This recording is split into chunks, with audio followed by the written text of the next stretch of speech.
finale. I cannot believe that tonight is actually here. We have chefs from Mise en Place. We have chefs from the Mill. They are going to be competing with mystery ingredients and against each other. This is going to be epic. And you know it's a big deal because we have the Lightning CEO and President Steve Griggs here with us right now. How you doing tonight? How you feeling? I'm excited. There's a buzz in the air here. It's going to be epic. It really is. I know. It is going to be epic. But what is something you are really excited to see? Because this is a big deal for the community. Well, I just think, Feeding Tampa Bay just does an incredible job in this community. You have 700,000 folks that are underserved for food, and it's just a great way to get out there and promote it, and people can give back. And this Epic Chef thing it's been 4 years in the running, and it just gets bigger every year, and it should be a fun night. And the Lightning, a huge part of this, that people have the opportunity, if they've been donating, they could win Lightning tickets, Lightning jerseys. That's a big deal, too. Home opener, too, so that's a big one. Home opener. We're great partners with Thomas Mance and Feeding Tampa Bay, and we're involved in so many different programs with Thomas, and anything we can ever do to help him and his team, we're always here to help. So. Awesome. All right, I have to ask you, this is a food competition. They have some wacky ingredients sometimes. What is the one thing that if you got it on your plate and they cooked it, you're just not having any of it? Olives. Never touch olives. Not in my martinis, not in my beer, not in my food. Never, ever. Wow. All right. Well, that's a fun fact. I'm going to stow that one away for some time when we're out having a drink together. So thank you so much and have a good night. All right. Thank you. All right. We are going to keep things rolling here. I'm looking for, I have to tell you, it is so busy in here tonight. It is just buzzing. And people are so excited for this finale. Hey, it is one of the men of the hour right here. We got Chef Gabriel Lopez here from Mise en Place. How are you feeling right now? I'm feeling good. Nerves kind of went away because I've been nervous for like the last week and a half. So I'm just kind of ready to get it over with. You've been in this position before. Does it get any easier? No, it does not. It's a little bit more added pressure. It is the finals. But at the same time, just kind of lock in, zone in, and just hope for the best. I have to say, you have been a very diligent student. You've been coming week after week, kind of scoping out the competition. What have you seen? I'm just like a fan of the event. So it's a great organization, Feeding Tampa Bay and Epicurean Hotel, that kind of put this together. And I'm just a fan of the event, just the whole atmosphere of it. So. Very cool. Is there any one thing you'd be dreading? I know that we've talked about the foods you don't like, but it's the finale, so it's a big deal. Is there anything that you really are like, just keep that away from me for one more night? I've been doing a lot of research on different proteins and just crazy stuff, and right now, gooey duck. Oh. Gooey duck is one thing that I'm like, I don't want any part of. And guess what? That is not a duck. Do you want to tell the people at home what that actually is? It's seafood. Yeah, so it's just it's a type of fish. So it's just something you gotta blanch it, you gotta peel. It's a pain in the ass. Something that takes too long to kind of go through. So. All right, let's keep our fingers crossed for you. No gooey duck on the menu. Hey, best of luck tonight. Can't wait to see what you do. And of course, everyone will be watching right here on the Identity Tampa Bay. Thank you. All right, thank you. Let's bring in now his competitor. This is Chef Andrew Silas here. He is from the Mill. How you feeling tonight? I am feeling pretty good. I'm slightly nervous, but I'm mostly just ready to get this over with, so. Talk to me about those nerves. I mean, you've been here before. Do they go away? Is it something that, like, the more you do it, you're just kind of like psyching yourself out, or what do you do? It's weird. It's like it adapts each time. Like, I'm slightly more nervous, but due to different reasons, so it's hard to quantify. Last time I was nervous just because it was the second round. This time I'm nervous because it's almost like everything's on the line. So it's hard to really say, but I'm sure it's a fleeting feeling, and as soon as it's over, I'll be fine. All right, so you saw last week they've kind of upped it, so it's 3 mystery ingredients in each round. Talk to me about that added pressure when you have the 3 ingredients each time. Oh, man, if anything, it's kind of more of a boon than an added, it's not like, I think of it less of as an obstacle. It takes 3 points to make a full line. So with 2, you can really be all over the place, but 3, you can really find like a place to make one conformed dish. So I'm kind of grateful that I'm getting 3 ingredients. I was hoping I'd get 4. But. Well, 3 each round. It's really busy in here. Did you bring your whole entourage like you did last time? I didn't bring them. They just showed up, which is even better. So, I'm doing this for the fam, everybody involved, because, at work, we really do feel like it's a family. So They got a little rowdy last time. that's the mill for you. We get rowdy all the time, So- Right, awesome. Well, go get rowdy in there. Best of luck to you. Thank you. And now I want to bring in one of our celebrity guest judges. This is really cool. If anyone watches Bravo, you are definitely going to recognize this lady. Adrian, get on in here. How you doing? Excited to be here? I am super excited to be here. This is awesome. This is such a great turnout. Like, everybody here is so excited about this. I've met the owners from the mill. I've chatted with the guys from Nissan Plus. So excited about this. Now, everyone knows you from Below Deck. They know this face, but you also, you know your way around the kitchen, so you're going to know what these chefs are up against. Absolutely. I'm a chef myself. So being on yachts for the last 12 years and working on yachts and being able to have to throw myself into something all the time because of the guests that we have, I'm used to this. So I'm really excited to see what these guys come up with tonight. You have to tell me, so sometimes on the yacht, is there only like a limited amount of ingredients? Or I know you're working in like super high end, but like it's kind of similar in that you may not have everything that you want in a kitchen and you got to make something fantastic. That's absolutely true. I mean, my life on a yacht is a mystery box, like every day, because I never know what they're going to ask for and I never know what they're going to need. So I always have to prep as much as I can and then just have it available for them. So I'm excited to see what these guys do because I think that they're pretty honed in on what they're doing. I was watching them a little bit earlier, so. I think they're pretty good ones, but talk to me a little bit about your palate. Is there anything that you just don't want to try or anything that you'll see that you'll be like, no way, Jose? Well, I heard there was pork blood last week, so I'm pretty glad that that's probably not going to be an option. I think you're safe. Yeah, I think you're safe on that good one. with that. So as long as pork blood isn't on the menu, I think I'm good. Anything else, I really don't like salmon. So if salmon's on the menu, that's going to be hard for me to choke down, but I'll do it. I can't believe that since you're on boats. You're in the ocean all the time. I know, but I'm not in waters that salmon is native to, so I don't eat it that often, right? So we'll see. I'm super excited to see what they come up with. Again, pork blood, not on the menu. Have you ever done the judging like this before, where you're tasting these creative dishes? Not exactly like this, no. I have done a chef competition that was yacht-based, so it was all yacht chefs that got to pick their own ingredients. This is a little bit different because these guys have no idea. This is a really cool experience. I'm going to let you go get your seat. Thank you so much for joining us, and we'll see you in there. All right, awesome. And how could I do this pre-show without the man of the hour, Chef Jeff Philbin? I can't do it without you. Get in here. Get in here. I can't believe it. This is it. And it's so hard. But before we get sad, we have so much to look forward to tonight. Can you just give me a quick little morsel of the talent that's in there and what we have to look forward to? The talent that's in here. How about the talent all around us right now? I mean, it just Oh, thank you. Exactly, right? It just shows how much this place has just exploded with the energy from two great chefs with two great support systems. You had trouble getting in here. It's packed. It's packed. I mean, Gabriel's got all of his friends and family here. Everyone's here from the mill. I think they even closed the mill tonight. They had to have because everybody's out here. Andrew and all of his friends are out in full force. I mean, it's really cool. It's really cool to see these great chefs and all of these great people in their lives celebrating with them. And of course, we're all out here really for Feeding Tampa Bay. I mean, getting close to actually meeting those goals that we set out 7 weeks ago. I know, to think that 7 weeks in and we are coming up to its end to support them. 750,000 meals is the goal. We can still do it. You can still be a part of it. Text plate to 74121 right now. You still have a chance. You still can get in on the raffles. You still can be a part of the whole process. And if you do, you're a winner in my books. And we really need your support. And Jeff could be going to your house to cook dinner for you and your friends. I eat light.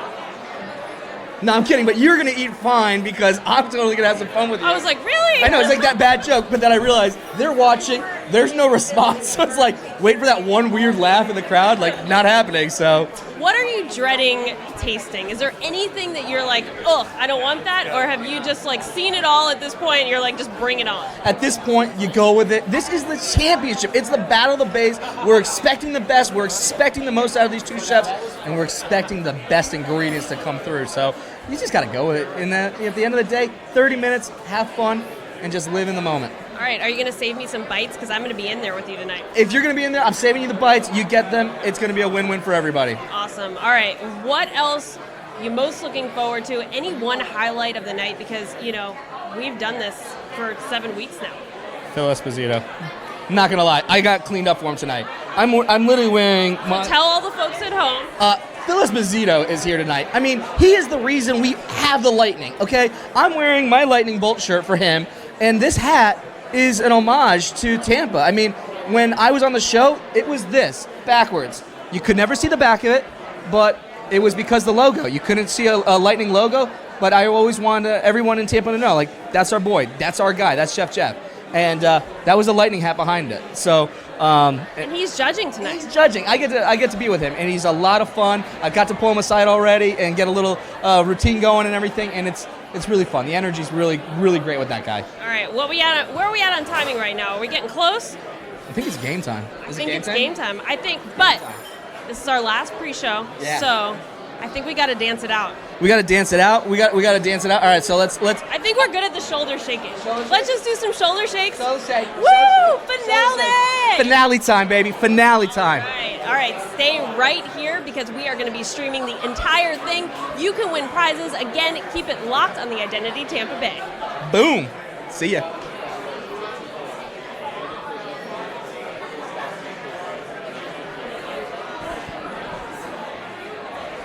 Perfect. So this goes back.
Middle. All right.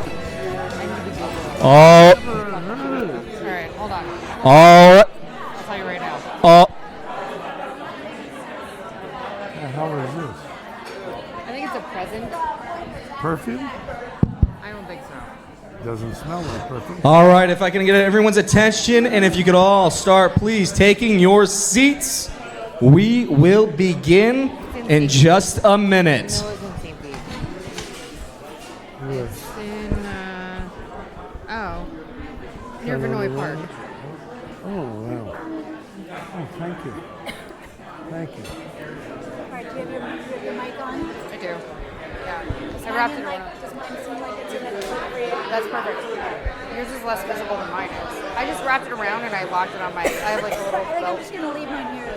Unless do you think we're going to be up and zooming around? All right, everybody, if I can have all of your attention in this room, and certainly you in TV land. Tonight is the night we've all been waiting for. It's bittersweet, but by the end of tonight, we will have a champion, and that champion will be our next epic chef. Give it up for this incredible event.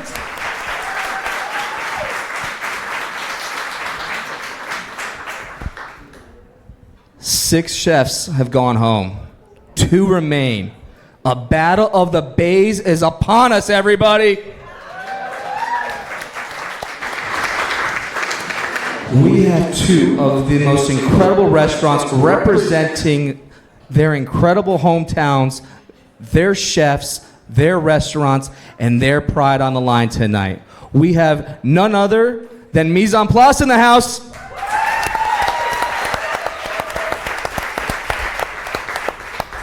Holding it down for the 813. But just across that bridge, my friends, we've got the Mill.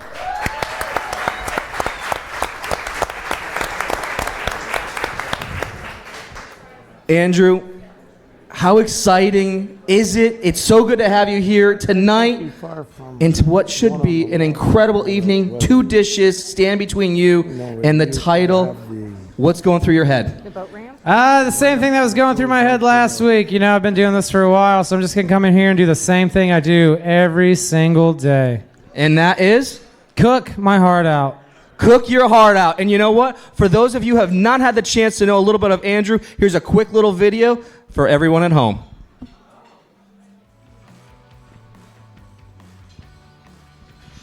Looking for 2 scouts and a fritter. How long? Meet executive chef at the Mill, Andrew Silas. Anything that you would think that you haven't seen before, we've had it in here at one point and we've worked with it. I don't like to plan anything, I just like to cook with what's around. I have a pretty extensive culinary background and I know what flavors go well together, so I kind of just like to wow people with the unexpected.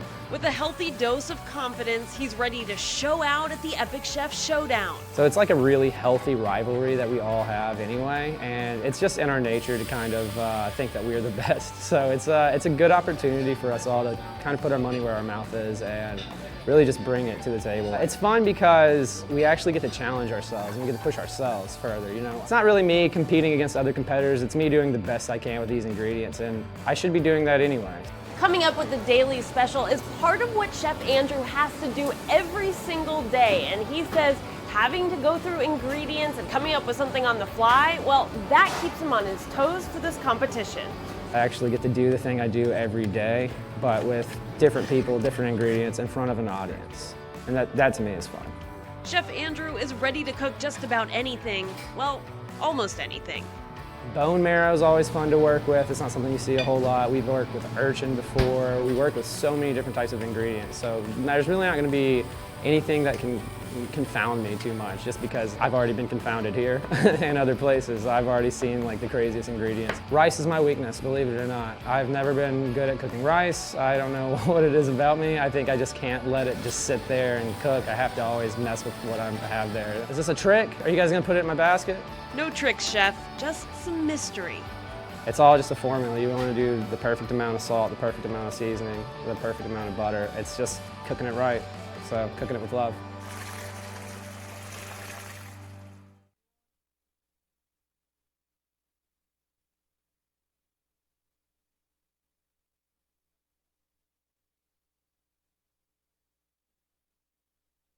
week scouting out the competition. Was there a strategy behind you being here so much? No strategy, just enjoying the competition, just enjoying the event. I think Feeding Tampa Bay putting this event together, so just enjoying the event. They certainly have. Yeah, they have.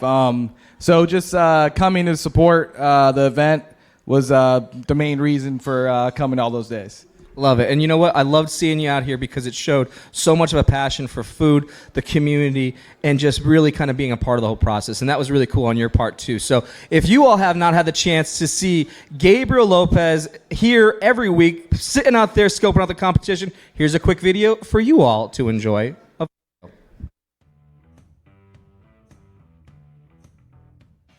We're inside the Mise en Place kitchen where they've got a first place Epic Chef winner, a second place winner, and now sous chef Gabe is feeling the heat. There's huge pressure for me to kind of move up and at least get to the finals, if not win it all. It's kind of nerve-wracking, but it's also an honor that they chose me out of everyone here to compete this year. It's all about the prep before the Epic Chef Showdown. Lots of research, lots of watching other cooking shows. They're training me back there as well when it comes to giving me some random ingredients. You have 5 minutes, how are you going to execute it? Really pushed me to my win when I was doing it was the whole restaurant behind me. Everybody in the kitchen gave me a lot of support. I've been trying to emulate that with Gabe and really give him as much of what I got to push me towards that win. Sous chef Gabe adds his Puerto Rican flair to food and a lot of love. I fell in love with food because of my grandma. She kept me in the kitchen and showed me ways of Latin cuisine. So I've seen expressions on my family members' faces when we all get together and we sit down and we eat. It just brings everyone together and everyone's happy. That's kind of the joy I feel when I cook. I just want people to love my food and people to be happy when they're eating it. There's never too much cheese for a pasta. I agree. This is the perfect amount of cheese. There's never too much. When I'm cooking, I'm in my own little world. No matter what problems you have going on, when I have a knife in my hand, I just kind of feel like there's no problems. You just kind of zone in and just focus on the task and just create, and it's awesome. Unless one thing shows up in the basket, well, make that 2. Rocky Mountain oysters will probably be the one thing I do not want to see on there. Really anything time consuming. You got limited time, so it's all about being as fast and efficient with your time as possible. I have been telling him the exact same thing that Marty told me before my first competition, which was, this guy's awesome, and if you lose, you're fired.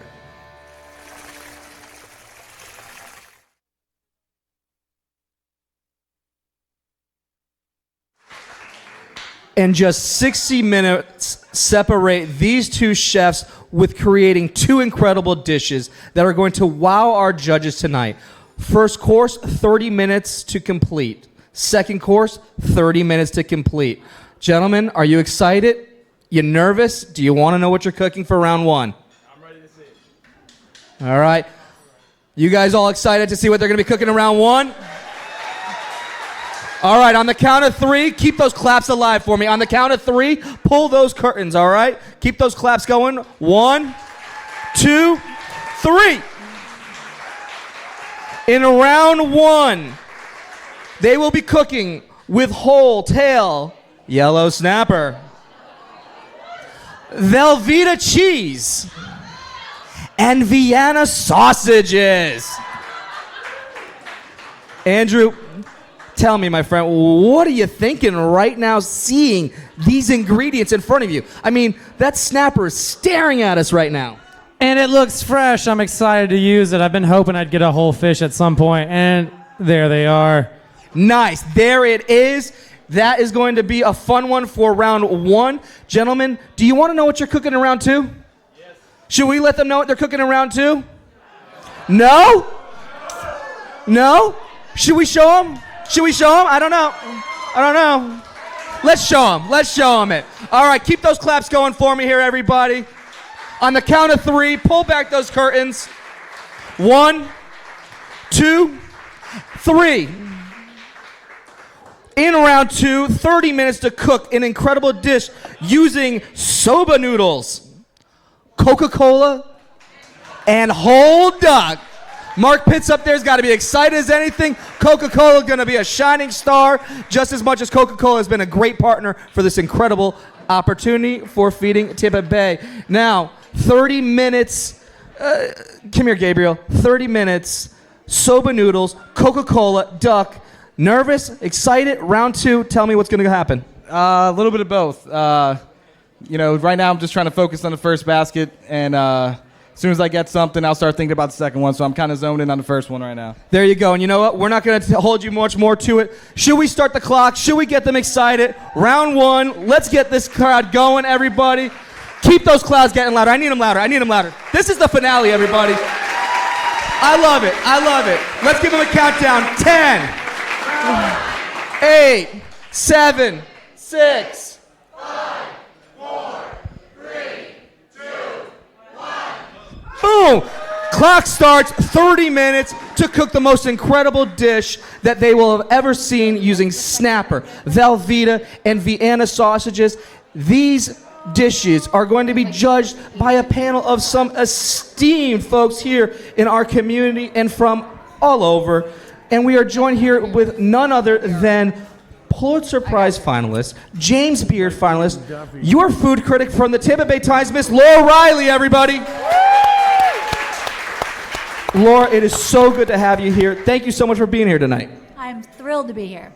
And you know what? We're thrilled to have you because there's been such an authority that comes from you as being the face for what we eat and really seeing it and being able to read it and feel it and be a part of it. So it's so much fun to have you out here tonight, particularly. Thanks, Jeffrey. No, it's been an amazing time in the Tampa Bay food scene, and I'm just thrilled that the past, I would say 4 or 5 years, I can almost say nothing negative. There's just been so much positive. Yeah. So let me ask you this then. Is that the reason then that at the beginning of the year, you showed your face? You put a face to the name. Was it because of pride now? No, it's not because I'm just going to be nice all the time. No, it really is. I think it's a myth. I think that there is this kind of meritocracy with food now, and I think with bloggers and Yelp and all these things that we all have there is rough justice in terms of restaurants, and I think for me as a journalist, it's a great opportunity to do some bigger stories.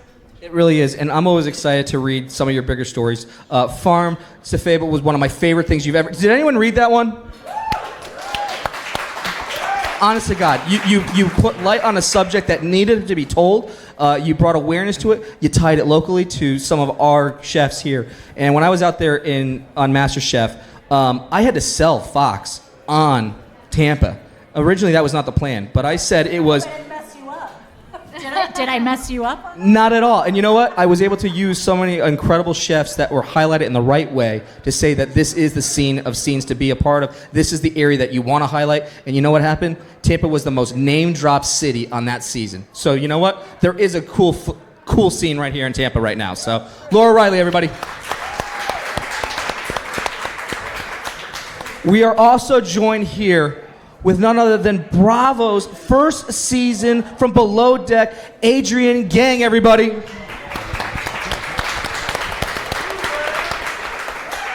Now, Adrian, do you all want to hear a secret, everybody? Can you all keep a secret? Can everybody out there keep a secret too? No, I heard that one. That was like an easy one. Like, no, not happening. All right, okay. I'm going to say it anyways. So Jerry O'Connell got in a lot of trouble because he's going to have a show on Bravo, and a lot of people did not like the title. But you know what, though? I could totally do a new title for him and for everyone else that's watching because, as a man, I'm confident to say, I watch Bravo too. So do I. I said it. You know who else does? Phil Esposito. Phil Esposito watches Bravo too. All right. He's a fan of Below Deck, which is awesome. That is so cool. And you know what? We got to have so much fun with you. You know, being the chief stew on that. I mean, you set the tone for that show, for where it was going to go. And I mean, now we're into what, 6 seasons of that show? 6. Yeah, we're at season 6 now. Season 6, and you had an impact on making sure that from you to the Chef Bens of the world to Captain Lee's, everywhere, you've had a little place in all of that momentum.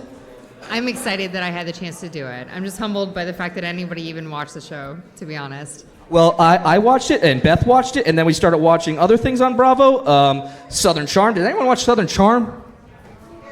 I got like one, like, yes, no one else. Okay, cool. But we got really into it.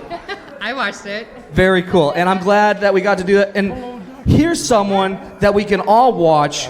Here's someone that we can all admire and absolutely respect. NHL legend, all-time legend here, everybody, Mr. Phil Esposito.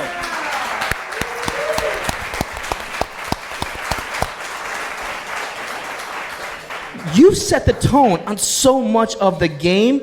You've made it so much a part of our lives. And from all hockey fans in Tampa Bay area, thank you for that. Thank you, Jeff. Thank you. Thank you. Now, Phil, I got a confession as well to make. I got really excited when I knew that Phil Esposito was going to be here tonight. I purposely went out. I bought a new shirt for you. I bought a really cool one. It's got lightning bolts, blue and white lightning bolts everywhere about it. And a little fun-filled fact. So when I was on MasterChef, my look was this. Okay? Snapback is my look. You can't see what the back of the label is. I've since put my logo on the front of it. But by trademark, Fox would not air a Tampa Bay Lightning logo on it. But to anyone back here in Tampa, that's our boy. That's our guy. That's Tampa right there. And it's because of you that was made possible. Well, thank you. Thank you very much, but I will say this. Laura, and when I first came here, the complaint I had for people that came down and I was trying to get them on the team was there's not a lot of restaurants here. Now this is 90, guys, 91. And now people come down, they're calling me for lists of places which I give them. And that's how it's changed. And that's why it's so fantastic that they're doing this. And for asking me, I've judged a lot of things in my life, including bikini contests, very fun. And I only judged food once. It was pizza.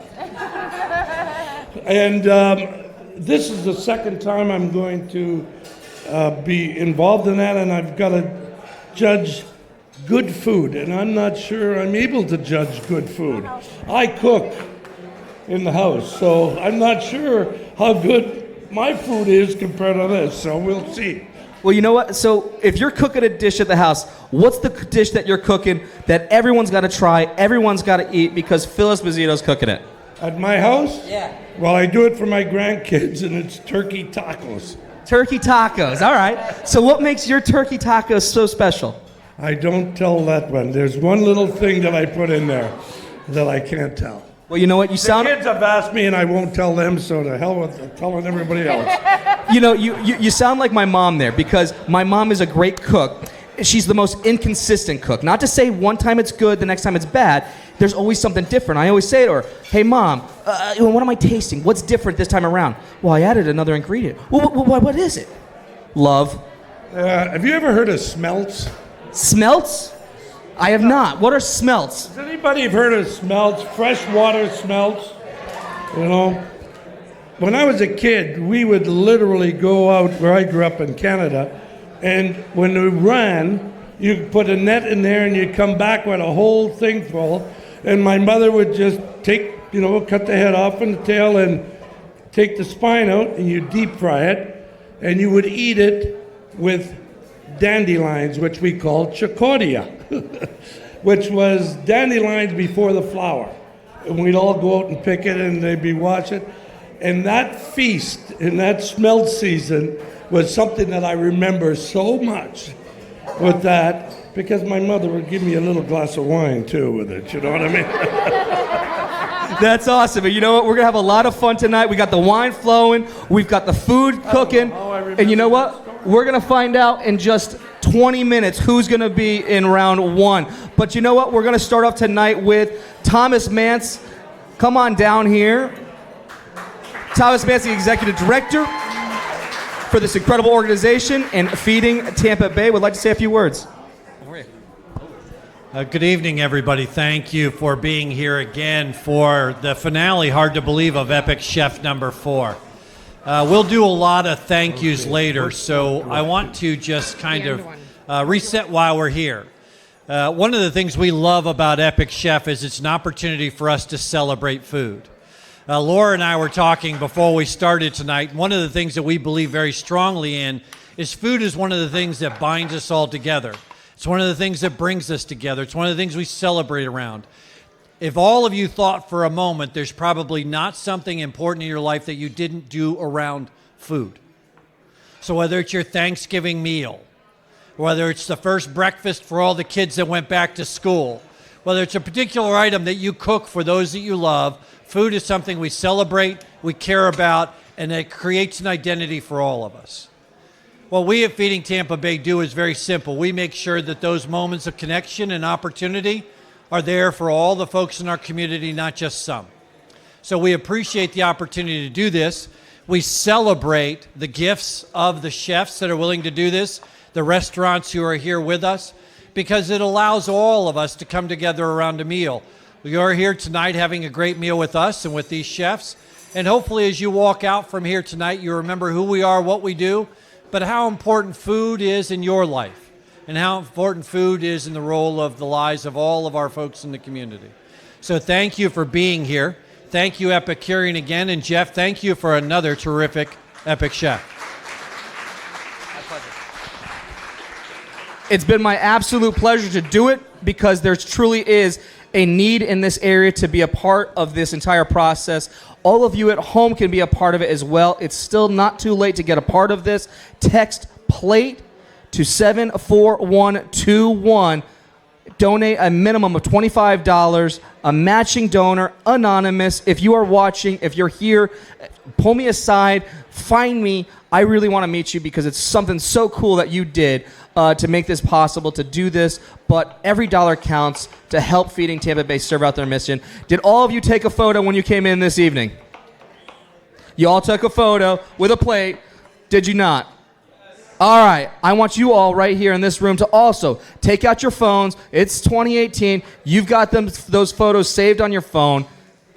Let's use the hashtag donate your plate across all of your social media as well, because you too can be a part of this incredible opportunity. You too can make a difference, and we're already doing it, people. 10 counties are trying to be served here with the mission for Feeding Tampa Bay to fight insecurity here in the food insecurity here in the Tampa Bay area. Again, donate your plate.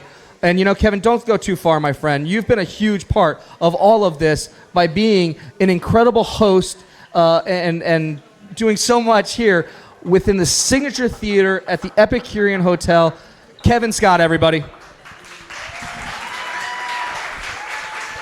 Good evening and welcome. Wow, what a phenomenal season we've had this year. Thank you very, very much to our partners, The Identity, Feeding Tampa Bay. We definitely put a lot of hard work into this season, and we're really, really proud. And so thank you to each and every one of you who's here, our judges. Look at that. That's an amazing photo right there. And then these two handsome gentlemen for killing it tonight. Really excited to see this all come together. Duck breast, Coke, and soba noodles. Good luck, guys. But yeah, thank you all again. Appreciate it. Now, Kevin, you also have some cool things that are happening over here these days, don't you? Like, what's going on? Like, it's... we just finished an extensive renovation in our lobby, bar, and restaurant space, which opened today. So bar got much bigger, right? Who doesn't like to drink? And the restaurant, while it's smaller, it's intimate and rustic. So all new menu has been unveiled as well. Our executive chef, Chad Johnson. Tagline of the kitchen or the restaurant is Southern Soul with a French technique. So it's literally Chad, his history, his passion, and his love on a plate. So we hope to welcome you soon. So it's open? So you're saying I can go there right now? Yeah. I can go there right now. Do you guys all want to go with me right now? Do you guys all want to go with me right now and go check it out? All right, we'll be right back. Let's go for a walk, everybody. Come on. Come on. You tell me what's going on. What did we do out here?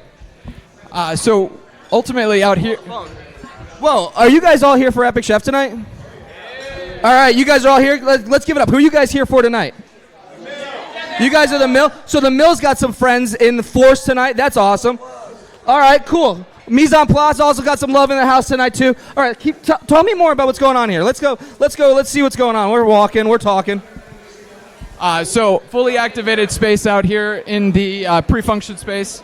And then ultimately, this entire area is all brand new. So this is all brand new. Everything out here is all brand new. It's wide open. It is expansive. It's large. People are out here having fun at the bar, having food, enjoying the entire process, it looks like. Yeah, it's awesome. We couldn't be more proud. I mean, it's a lot of hard work, but yeah.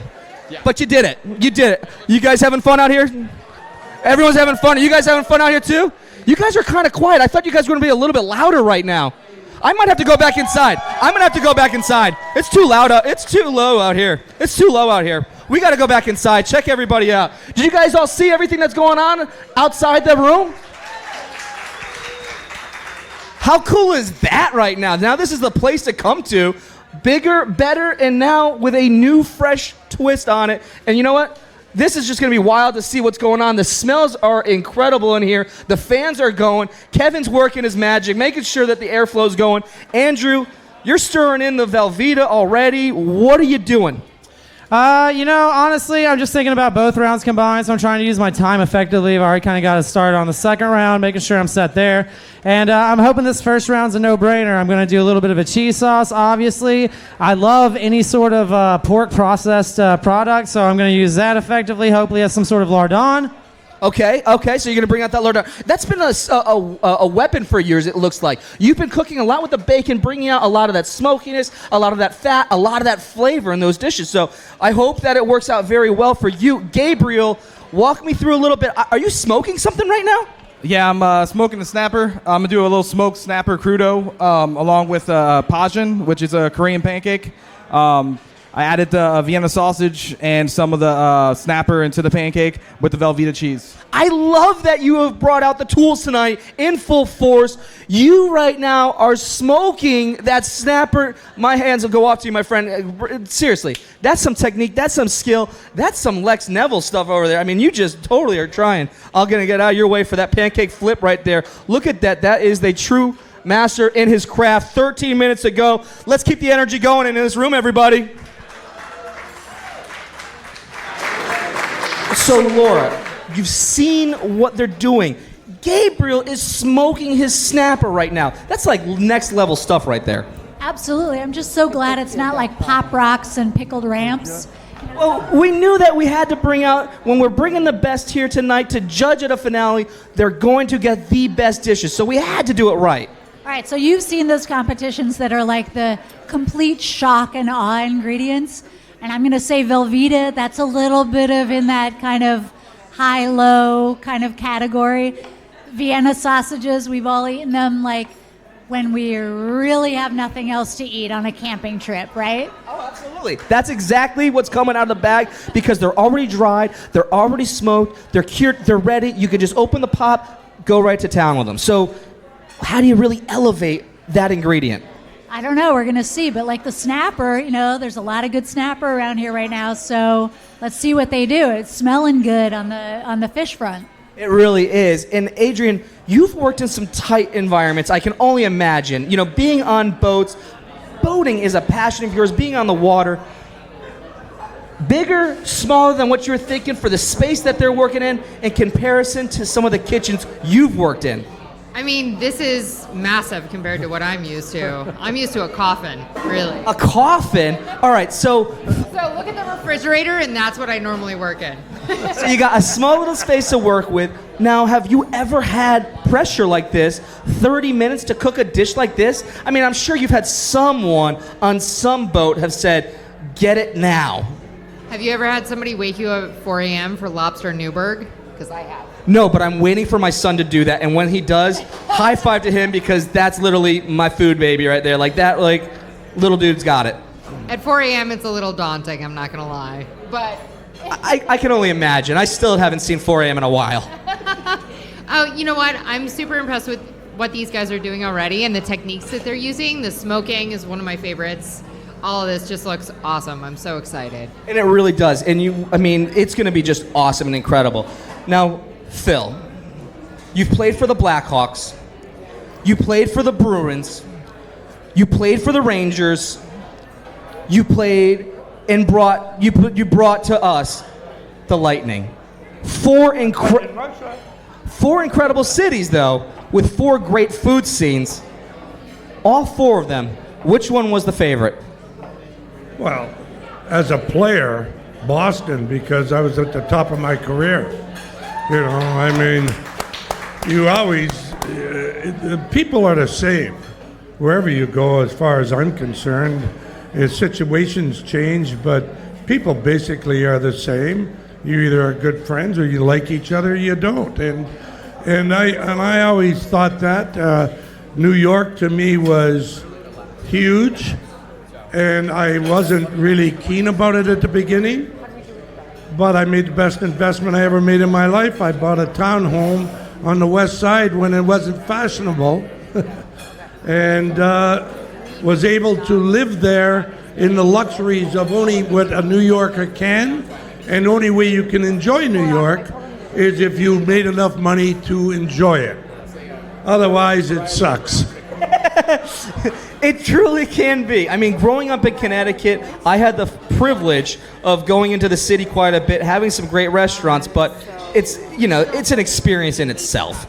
You couldn't rent a studio, 500-foot studio, for probably $3,500 or $4,000. Now, does that make any damn sense that you would want to live in a box to live in New York? I don't think so. You got to be wacky in the head. That's why players want to get the hell out of New York and come to here, the Tampa Bay. And that's the truth. And that was what it was all about when I first started the Lightning. I wanted them to stay here. And more and more guys are buying homes, staying here. And it's the truth. You see that, you feel that. And now what's really special is being a young dad. We have a son who is all about the Lightning. He loves the Lightning. I think there's a couple photos of him too, because he's totally about that. Because you have made a place. That's Holden and I rocking our Lightning gear when we were on the ice. There he is, right there. Backwards snapback hat. Yep. I got it. And then there he is right there. Cool. He loves the Lightning. He loves watching the game with his dad because you guys have made that so much of the community. The players living here, being a part of the community, a good team, a good environment. You started that. Actually, Jeff, yes, I started it, but Jeff Vinnick finished it. He certainly has done a great job. To Jeff Vinnick, everybody. Let me put it this way. I begged, I borrowed, I stole, whatever I could do to get the Lightning. I knew that it was going to be the biggest long shot. In fact, Vegas had us at 700 to 1 to get the franchise.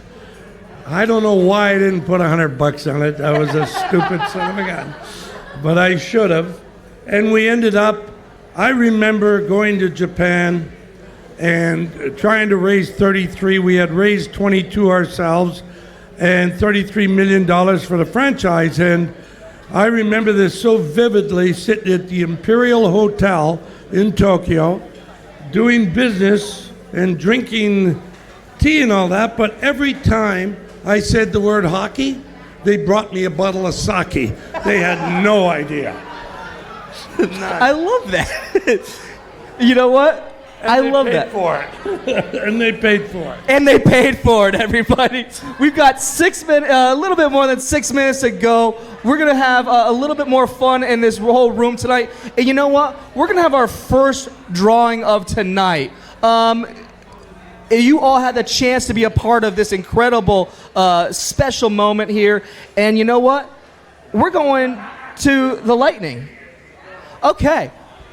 Because of those people that have made an incredible donation of a minimum of $25 or more, they have been entered into winning tickets to the home opener for your Tampa Bay Lightning, a jersey to rock, to wear, to be a part of the community. And you know what? Should we find out who's going to be winning? Should we find out? All right, so we've got Gabby from Feeding Tampa Bay. Give it up for Gabby, everybody. Hands down, one of the most professional young ones out there. I mean, you've really done an incredible job every week with following up with me, the notes, making sure I was comfortable, okay, everything was taken care of. You've always done such a great job. You truly are a treasure for that organization. I hope that they do know that they know it too. All right. All right, you know what? Let's find a winner. Should we find a winner? Should we find a winner? All right, let's shake this up. All right, we're going to give it a more shake, too. All right.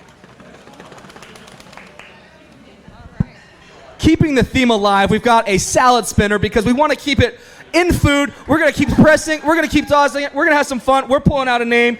Gabby, open the lid. Drum roll, please, for me, everybody. All right. The first prize of tonight and the winner of 2 tickets to the Lightning's home opener with a jersey is none other than Jennifer Grant. Jennifer, if you are watching at home right now,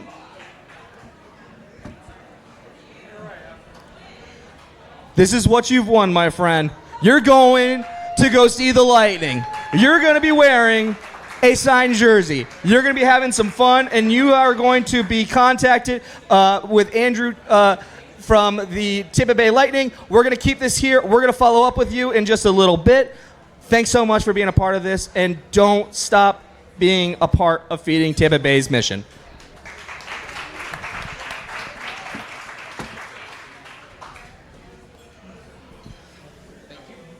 That's the name, too, so if they want to keep together. All right, so we've got 2 more prizes through the course of tonight. Again, the winner right now, Jennifer Grant, you're going to the Lightning. We still got 2 more prizes tonight. A one-night stay here at the Epicurean with a $100 food and beverage credit, as well as yours truly coming to your house, cooking for 5 of your friends, 4 courses, 6 people. Tonight's the night, people. We're going to have some fun. All right, let's get to the last little bit inside here. Andrew, how's things coming along? Is it what you want? You're stirring that Velveeta. I last checked, you were putting the Velveeta in. Is it to the consistency that you want it to be at? Consistency is great. Flavor's pretty good, so we'll just see what happens. I'm trying to enhance it a little bit, trying to finish off everything for my salad that I plan on doing, and we'll just see what happens. I love it. I love it. It's simple, it's fun, but you've got some flavors going into it. Now, Gabriel, I see this pancake. It looks beautiful. Is it where you need it to be? Flavor, texture, everything that you need? Hopefully. I'm going to try her out right now and see where the flavor's at. Are you tasting it? I am going to taste it, yep. Can I taste it too? Yes, you're more than welcome to taste it. I can taste it? All right, I'm going to taste with them. All right.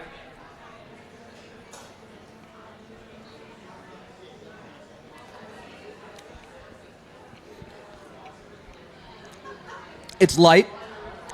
It's airy. Beautiful texture on the outside. Nice crust to it. Not overpowering. Now, did you put scallions? Do I taste some scallions in there? I do have scallions in there. I have the Vienna sausage, cheese, the Velveeta cheese. Also, some snapper.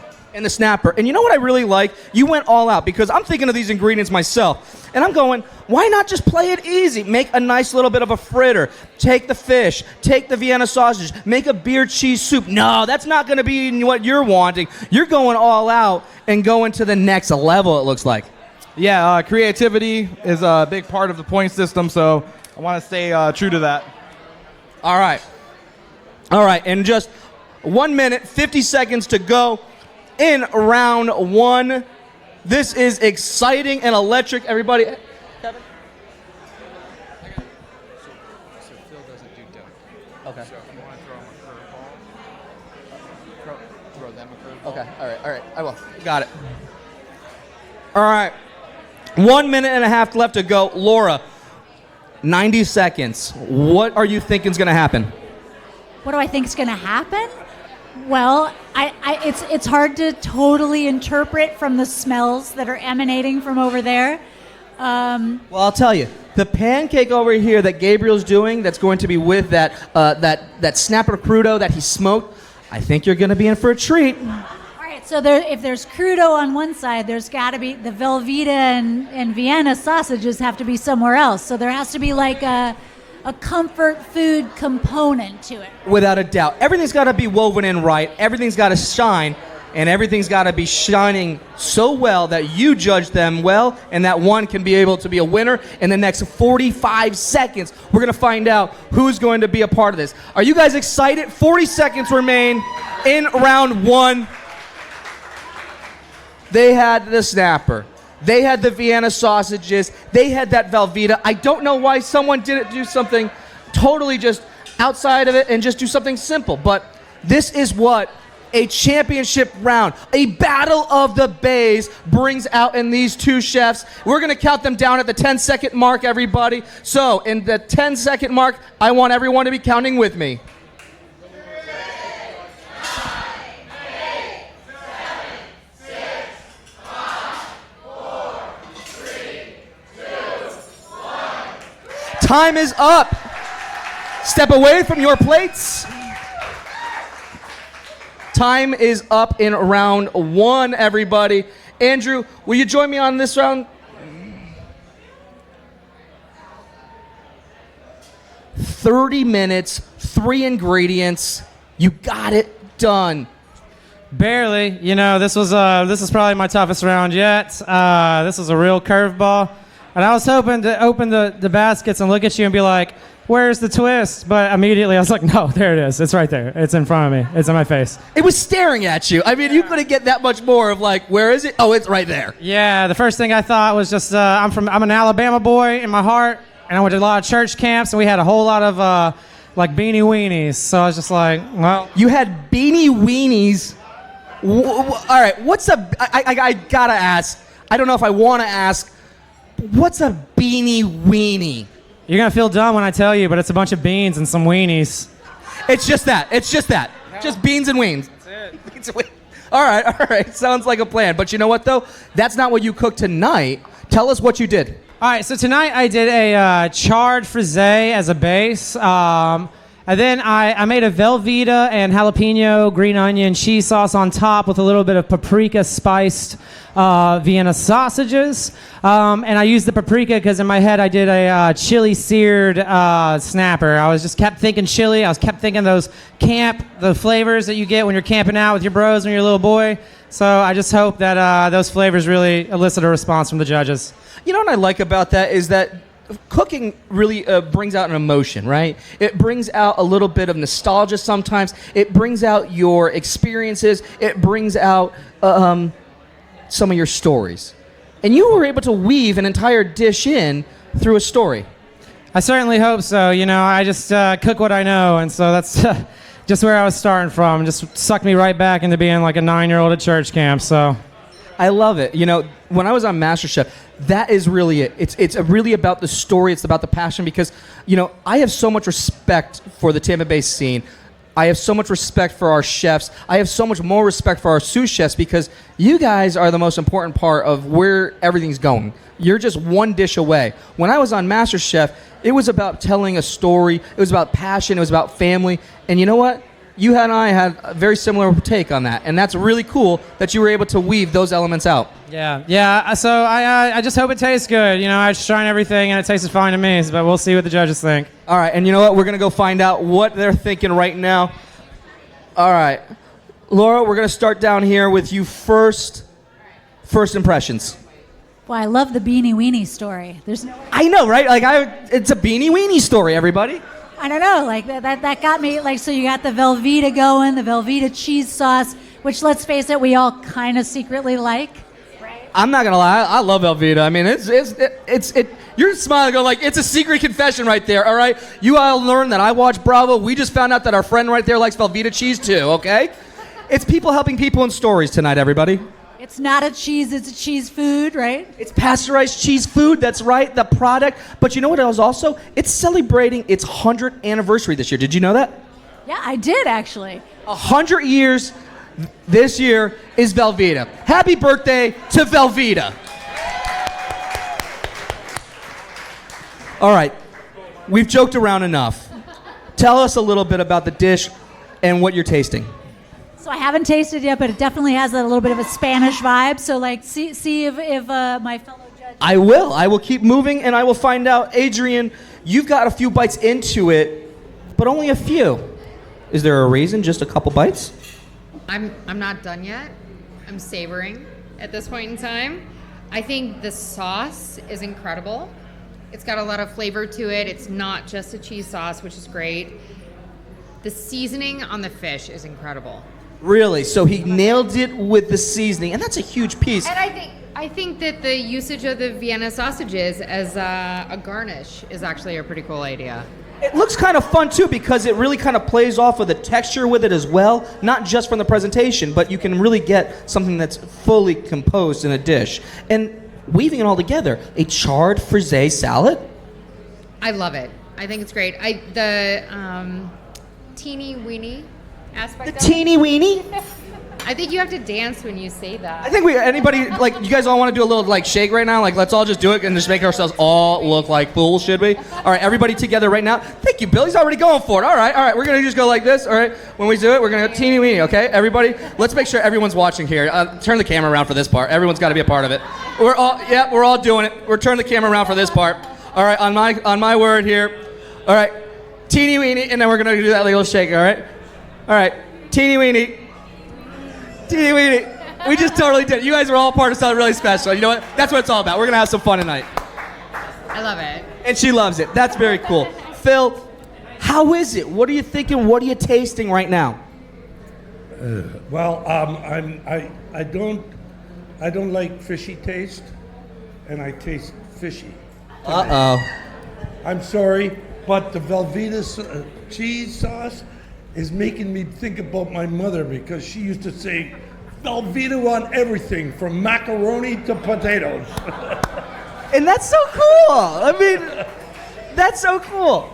But I'm not a big fish eater to begin with, and if it tastes a little fishy, I don't care for it. I'm sorry. But you know what, though? We've got some other ingredients that we can work with. You've already said that we've got the Velveeta. You're having some fun with it, and that's what it's all about. We'll get through it. We'll get through it. We'll pass by. Laura, we're coming back to you. Final words in this dish.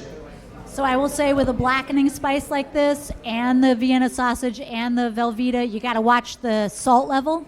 And there's a teeny bit of a salt max here. Like if I ate this whole thing, I'd get the upper lip cheese sweat, the salt sweat that we get sometimes. So, that's always a thing with processed foods. You got to watch your additional salts into that. It is the truth, and you know what? That's why you got to be tasting along the way and making sure that all those dishes, all those ingredients and components, all balance together. That's what they're doing. That's what they're going to be trying. Round one, everybody. Andrews from the Mill. Give it up for him. Our judges are judging on flavor, creativity, and presentation. I like the sausage a lot, and I like this salad too. Whatever that is, it's good. It works. You got the frisee salad. You got the weenies with the beanies, and it's delicious. And that's what it's all about. All right. What happened to romaine? All right, Gabriel, come on over my side, friend. Thank you.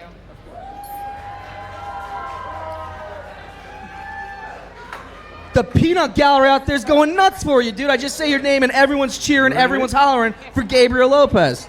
Yeah, it's nice to have the support from the staff and the family. So it's got to be. And you know what? You've always shown it, because everyone has been here for you. Everyone's had some fun, and you've been here so much to support everybody else. So you know what? That's a good feeling too.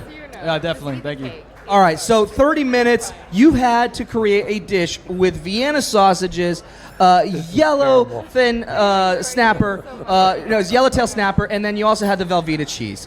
What did you do with it? So I wanted to start the judges off with something a little bit more lighter, because I know the duck course is going to be a little heavy with the noodles and the duck. So I decided to do a smoked crudo with avocado, jalapeno, and a nice mango salad.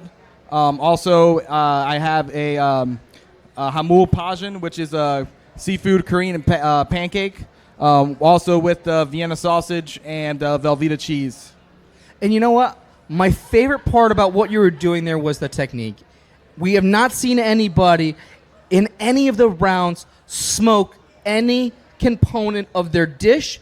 You did it tonight. You did it in a championship night. Why? You got to kind of bring out the big guns for the championship round. Also, I know creativity is a big part of the points, so I figured smoking something would give me a kind of a boost on that category. Well, you know what? We're going to find out if it did, because it was really adventurous, and hats off to you for it. Very cool to see that happen tonight. All right.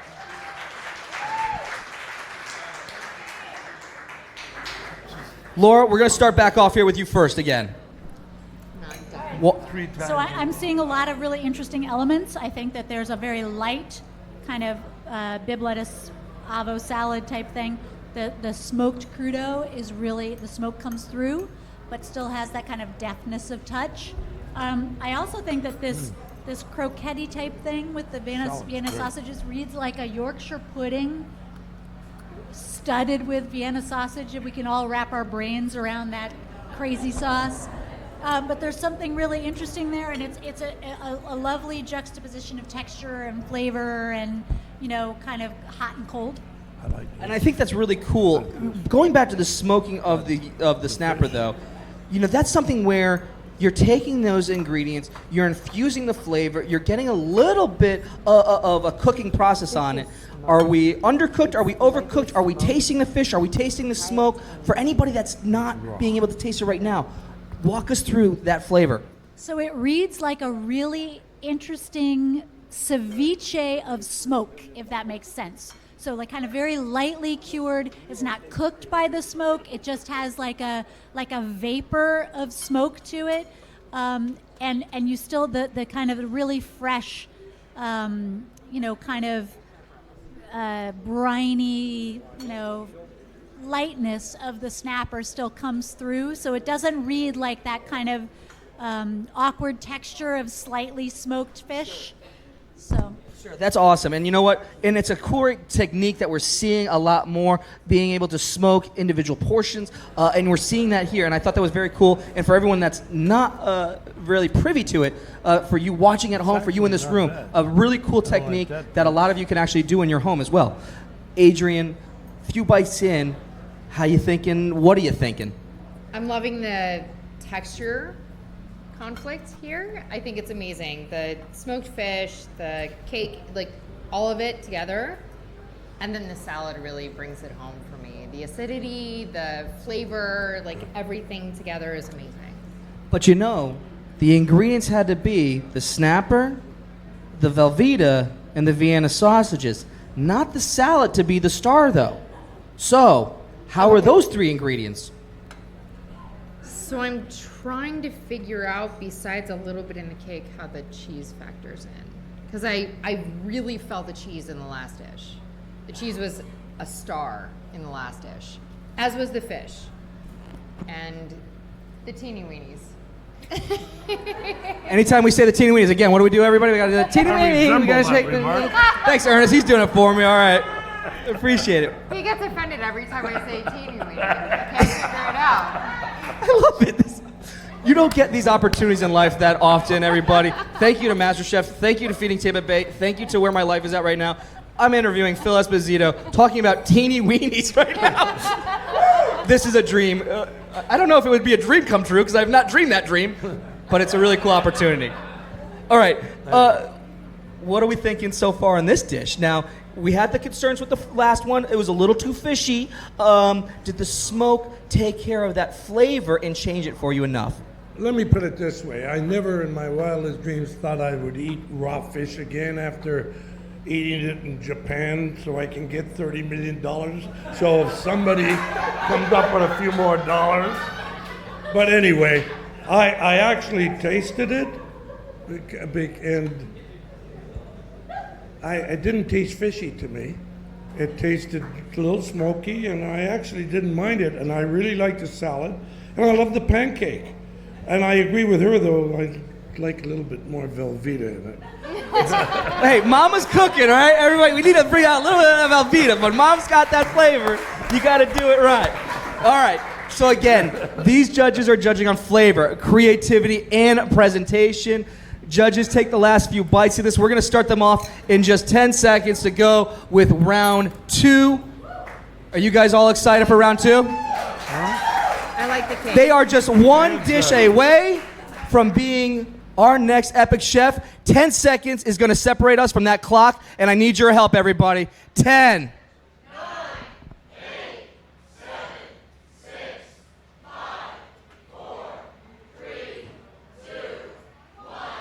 Time starts now, everybody. 30 minutes to cook the most incredible dish.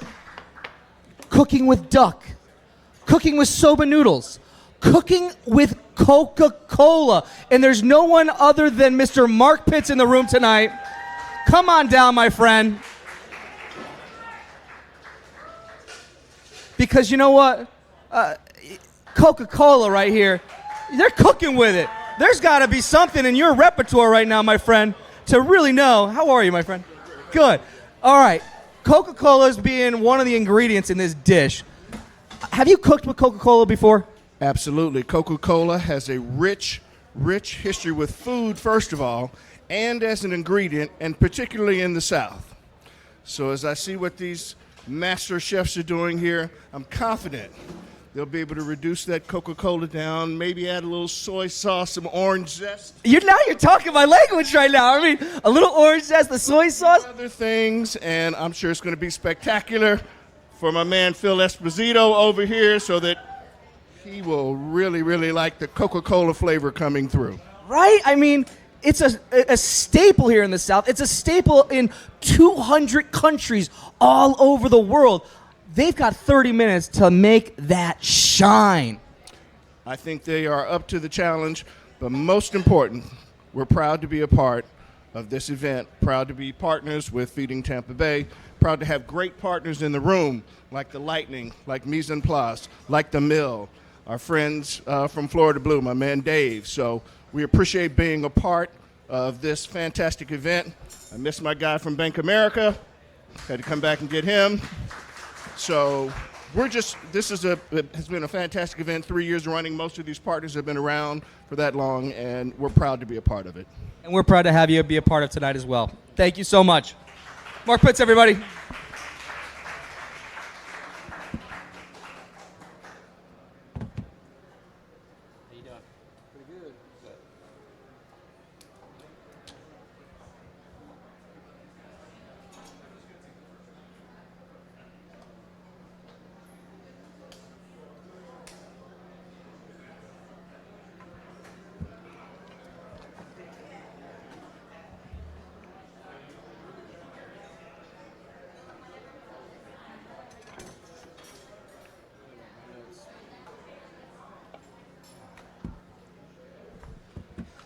All right. Sometimes you got to just go and chug a bottle of water, everybody. It gets hot up here. It's talking. You're going. I get 1 second to have water, but you know what, though?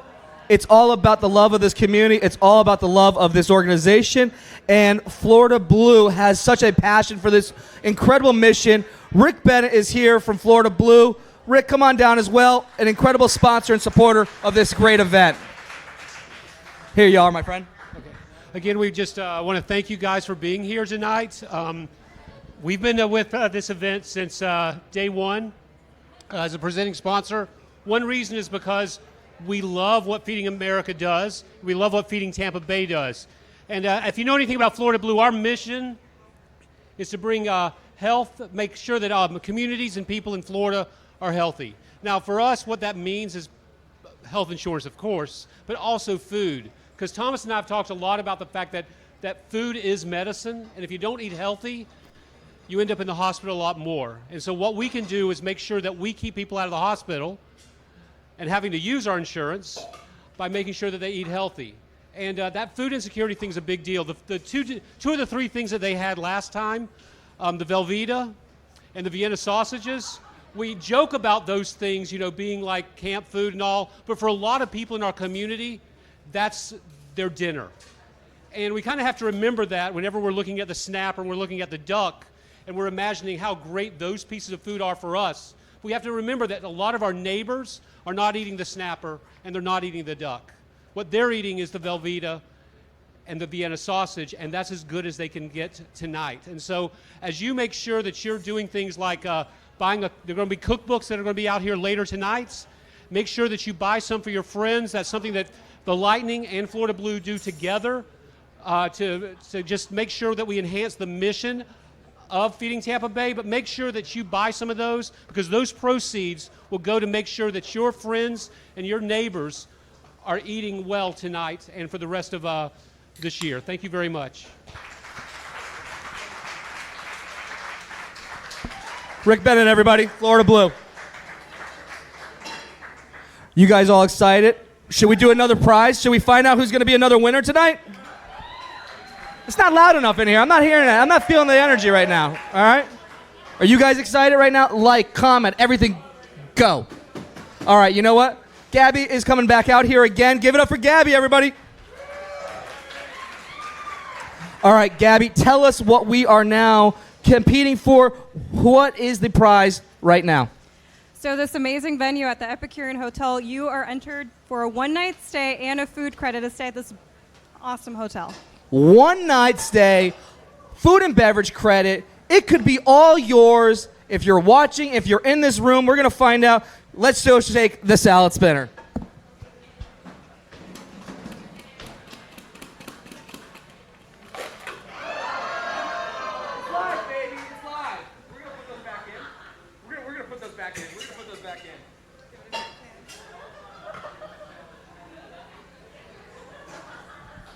This is the moment that we would go to a commercial break, but it's live. So we're going to do this as we're working. Everyone's got a chance to win, and we want to make sure that everyone does. And you know what? We're going to dance it off. Teeny weeny, everybody. Teeny weeny. Teeny weeny. All right. Here, we're going to put these ones back in here as well. We're going to shake it up. We're just going to shake it up at this point. But you know what, though? So we've learned something with prize number 2. You know what? Burns is throwing in a gift certificate as well. So they are going to be doing it still one night, but you get to be able to come back and have fun. It looks like maybe you do lunch, maybe you do dinner. You can live in both worlds and have some fun, but it's up to you. It's up to this winner here. And you know what I just realized right now? This might not be the best for pulling out tickets, but I bet you it's going to do really well for any of Uriah's Urban Farms ingredients. David, wouldn't it be a good thing just to put food in it? Not the tickets, my bad, but it's perfect for any of Uriah's Urban Farms to really kind of clean and do everything. And we're going to be pulling this out. Again, the new prize, one night stay here at the Epicurean, food and beverage credit here at the Epicurean, plus you're going to eat at the most exclusive steakhouse in all of the Southeast.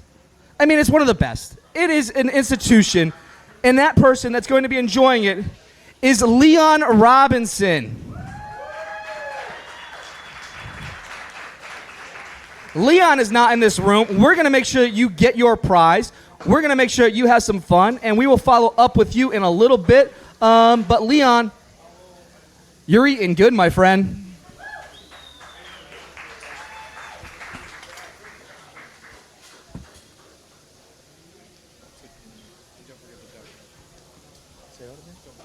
Yeah, I'm going to do it right now. Here, you want to take these two for me? Thank you. Ooh, 10 minutes to go, everybody. Or 20 minutes, 10 minutes back. I know, I got you scared right there. I got you so scared right there. But you know what, though? I did that on purpose, everybody. You all think I didn't know what was going on. Because I'm throwing them a curveball right here, right now, everybody. They thought it was the time I was messing up. Oh, it's not. Gentlemen, you got nervous for time? It's not time that you should be nervous about. Phil Esposito does not like duck. So now you two gentlemen need to work around that. And that's what good chefs do. They work around items like that to figure things out. So you thought, oh, Jeff's just going to mess with the time. Not at all. Jeff knew what was going on all along. Gabriel, now knowing Phil Esposito with duck, what's going through your head? I'm just going to have to change his mind on duck. You're going to have to change his mind on duck. How do you plan on doing that? Well, I'm thinking about doing Aleppo spiced duck. I'm doing a Coca-Cola soy glaze along with a Coca-Cola broth to go with my soba noodles. And it's going to kind of be like a stir fry. Okay, all right. So a little bit crunchy, a little texture. You get to play around with that. The soy gets to be incorporated with that Coca-Cola. Andrew, now you know that we don't have all of the ingredients being loved by everybody. And Phil Esposito is someone very special. How are you going to work around what this obstacle is now? Phil Esposito doesn't like duck. Not yet. Not yet, he says. Not yet. But there's a 5-point spread. 5 points separating round one between these two dishes. Is it the mill 5 points ahead? I don't know. Is it mise en place 5 points ahead? I don't know. We will not know until the final plate is being served and scored and assessed. But what we do know is that Ted Dorsey is in the house tonight. Ted, come on down here, my friend. Ted, rocking and rolling over here, your boy Andrew right now. Got this, chef. Keep pushing. Be a lion. Herd chef, and it's what he sounds like he's doing. He's having some fun. He is having fun. He likes this stuff. He enjoys it.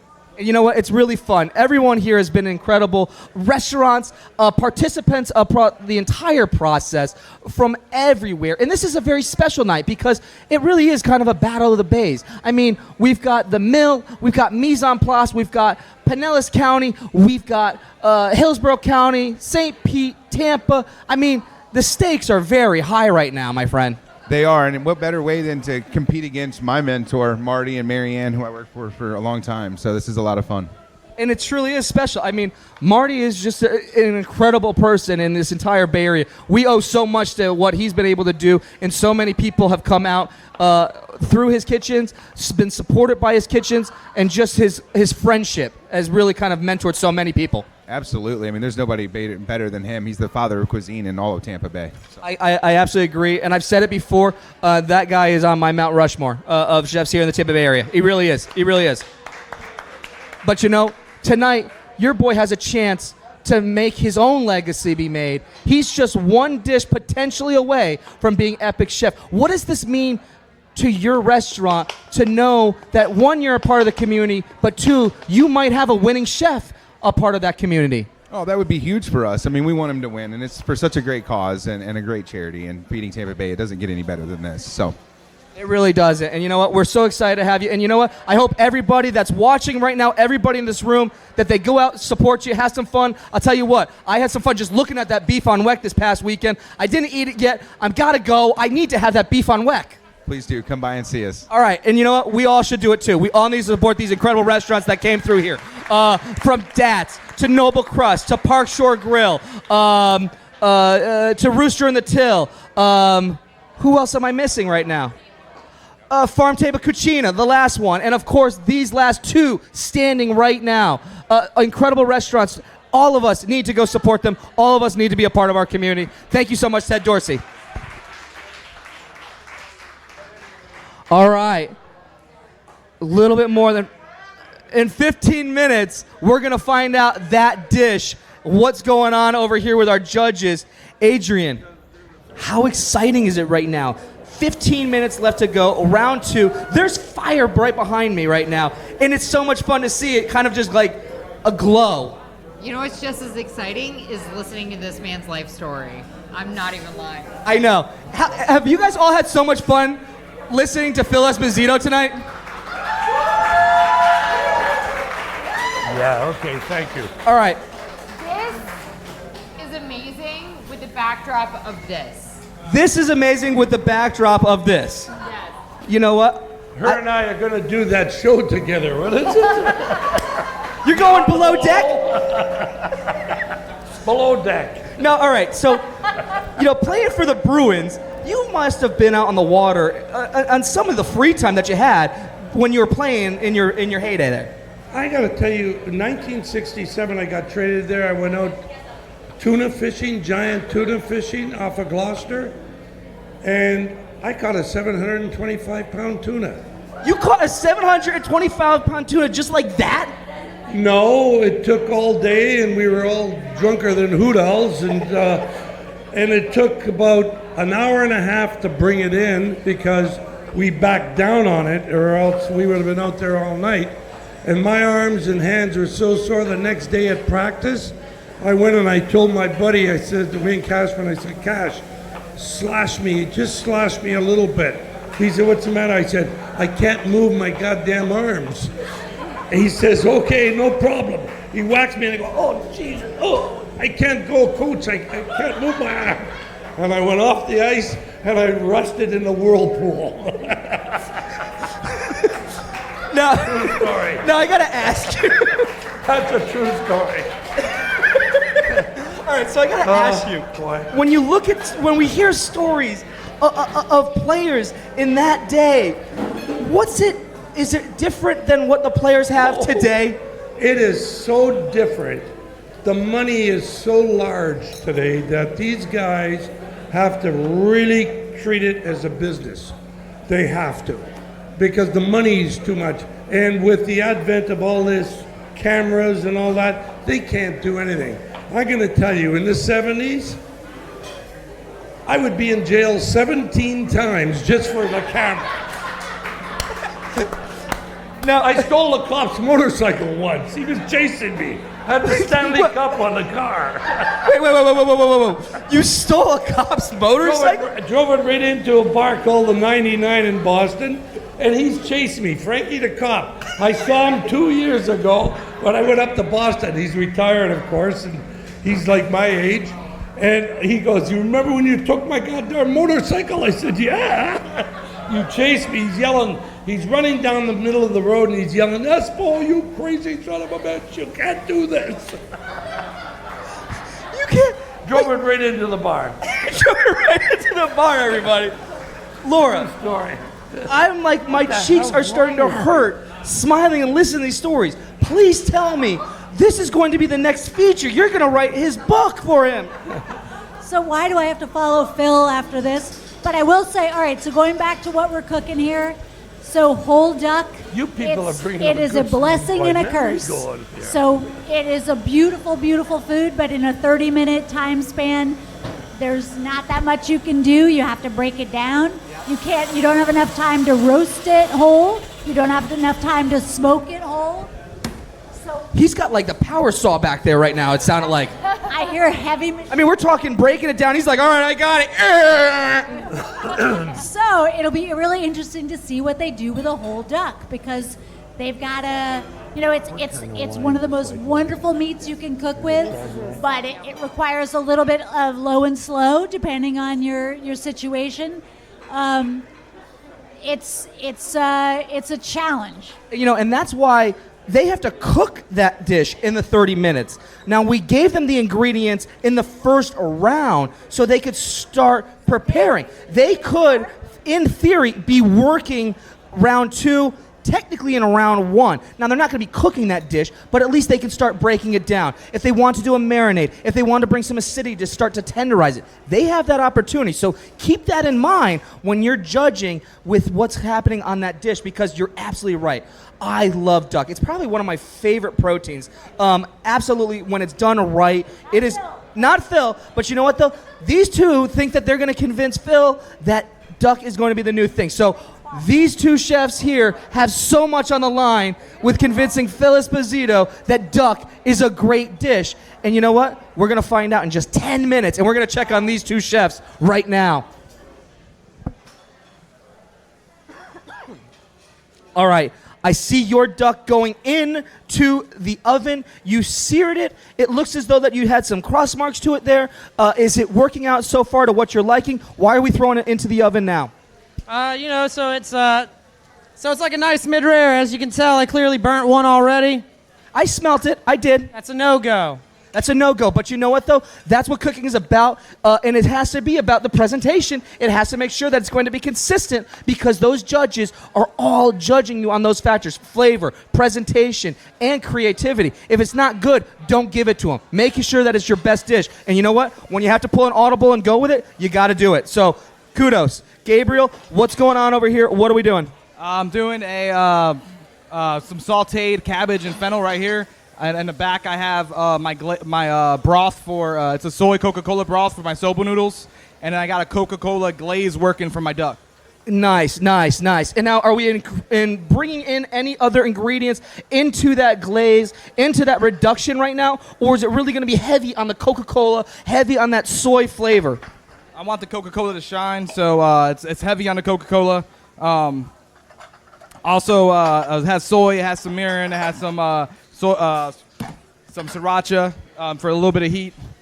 All right, so you got a lot of flavors, and you're making sure that you get some balance in between it. And that's important when it comes to a dish like this, that you don't let one of those ingredients overpower one or the other, but you let them all shine in their own respective way about them. And that's very, very cool.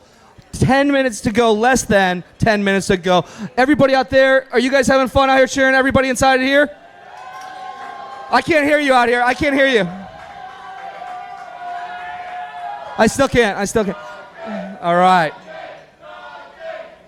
This is what it's all about, everybody. We're all having fun. This place is packed outside there. Kevin and his team are doing a great job inside this room. Let's give it up to everybody here at the Epicurean Hotel.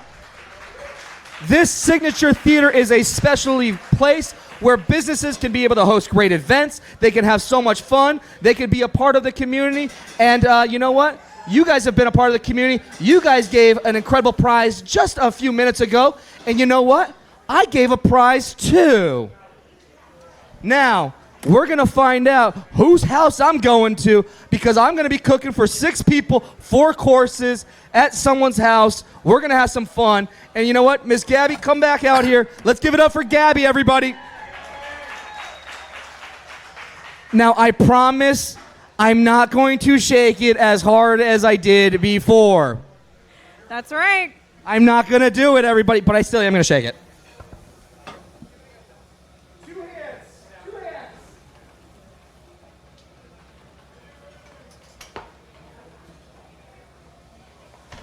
We're going to let it come to a complete stop. Remove all hands and everything. All right. So, I will be going to someone's home, cooking for them, 4 courses, 6 people. It's a party right there, everybody. We're going to really mix this up because I really want to have some fun. Please be local. Please be local. No one thought about that. I'm really big in the Philippines, everybody. Like, it's kind of crazy. So if anyone's got some connection, if someone really won from the Philippines, we're going to do that. But Colleen Chappell, who we know, who we love, who we support, I'm going to her house. I love it. And you know what? Colleen has been an incredible partner this entire year. She is not here this evening with us, but you know what, though? Thank you so much for everything that Chappell Roberts has done, continues to do. She and her team have been incredible partners to Feeding Tampa Bay, specifically this year and so many years. So we will have some fun, Colleen. I'm coming over. I'm cooking for you, Colleen. All right, everybody.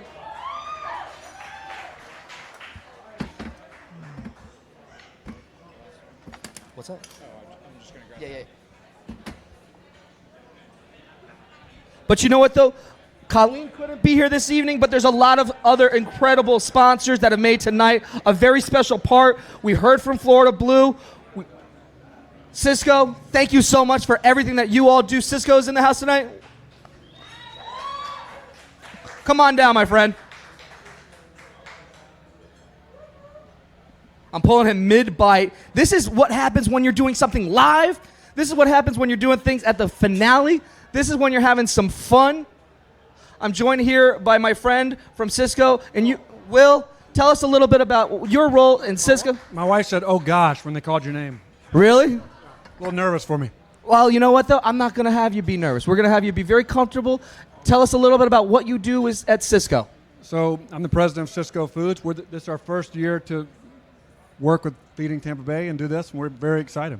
Well, we couldn't be more excited to have you out here tonight. I mean, this is so special. You've picked an incredible time to be a part of Feeding Tampa Bay. You picked an incredible time to be a part of Epic Chef. We really have. So I've been working with Thomas and kind of learning of what they do, and the community is phenomenal. I just moved here 8 weeks ago, so We're very excited. Now, where'd you move from? Orlando. All right, so you picked the better part of I-4 to come to. Much better. Much better. Food scene here is much better. But you know what, though? It's about our corporate partners that are in this community that are so much greater. And you are making that happen with you leading the team at Cisco. You being a part of an event like this showcases so much value, so much commitment to the community. 8 months into your role here, and we hope that it's going to be 8 more months and many more after that to come. Hopefully, we'll see. All right. Thank you so much for being a part of everything tonight, Will. But we also have our friends from Bank of America. Bill is here tonight.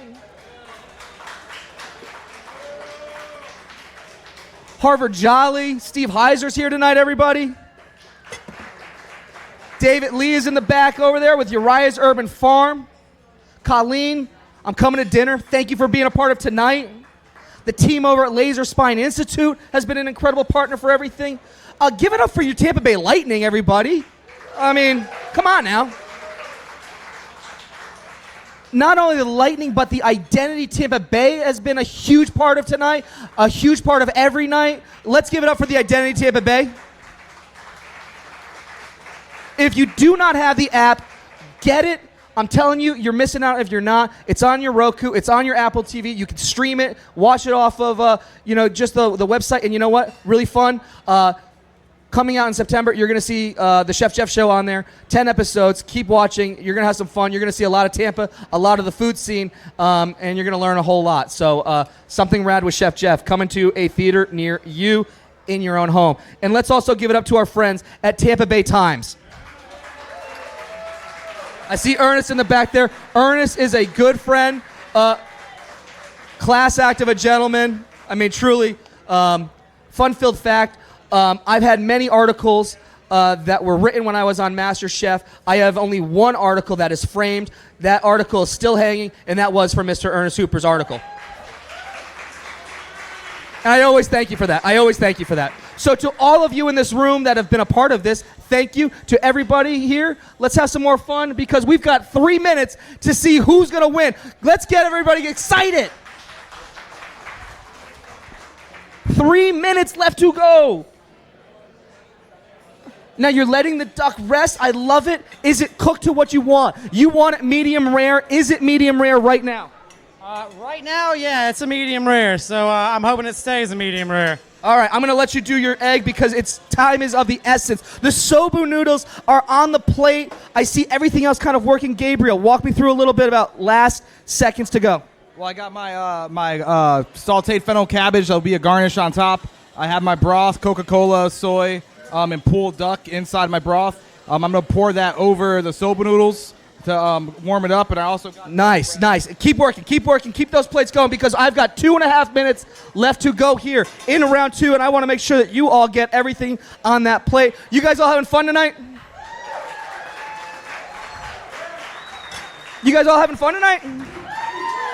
This is a finale, everybody. Let's keep this energy alive. Adrian, I see you and Phil just are like the best of friends now. We've got 2 minutes left to go. What are the two of you guys thinking is going to happen in the last 2 minutes? So we have discussed what's going to happen for this entree, and we're super excited about it. The noodles, I think, are his favorite part already. Yeah, I can tell you, it's not that I don't like duck. Duck doesn't like me. The duck does not like you. All right. Anybody that gets older, if you eat the wrong foods, what happens. I love this man right now. He doesn't want to eat Okay. Daffy. He does not want to eat Daffy. But in a minute and a half, we're going to have that come out on a plate. Laura, give me the last little bit here of what's going on. You've got now just a little bit less than 90 seconds to go. So I have no idea what's going on way over there, and I'm fascinated by what could be the case. So soba noodles, duck, and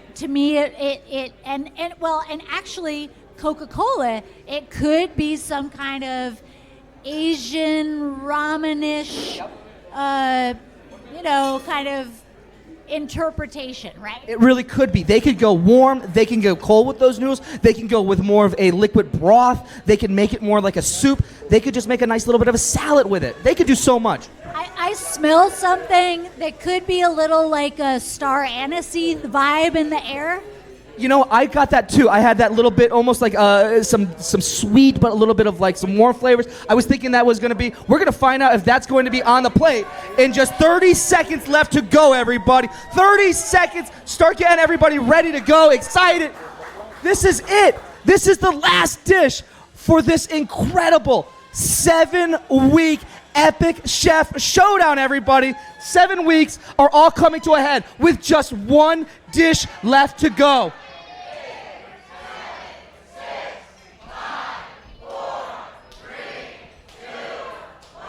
Time is up, everybody. Time is up. The last dishes for this season of Epic Chef are right here, right now. Can one of these plates push one of these chefs into our next Epic Chef and being crowned that title, $5,000 richer? We're going to find out right now. Gabriel, let's taste yours first, my friend. Come on out. Tell us a little bit about your dish, Gabriel.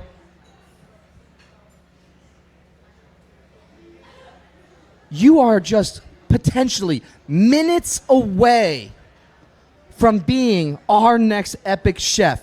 Has that thought crossed your mind yet? No, not really. Coming into the competition, I was just happy getting out of the first round, to be honest. But it's been a pretty nice journey so far through the competition. Yeah, I'm just excited to be here. And we're excited to have you. You showed so much technique in round one, going out there and smoking the snapper, really elevating such a credible fish on its own, but you putting your own stamp on it. What did you do in round two to put your stamp on duck, on the noodles, the soba noodles that are, kind of bland as they are, and then how did you really incorporate all of those ingredients into that dish? Well, I did a soba noodle pulled duck pho. I have some star anise in there. So there was the star anise. You hit it right on the mark there, Laura. Right? Give it up for Laura Riley with the nose right there. A little bit of Chinese 5-spice, and I also got some seared duck breast with a little bit of Aleppo pepper seared on the breast, and also sautéed fennel and cabbage over the top. But you know what, though? Those were just two of the ingredients. You also needed to weave in that third ingredient. That's got to be the glue to the dish. What did you do with the Coca-Cola?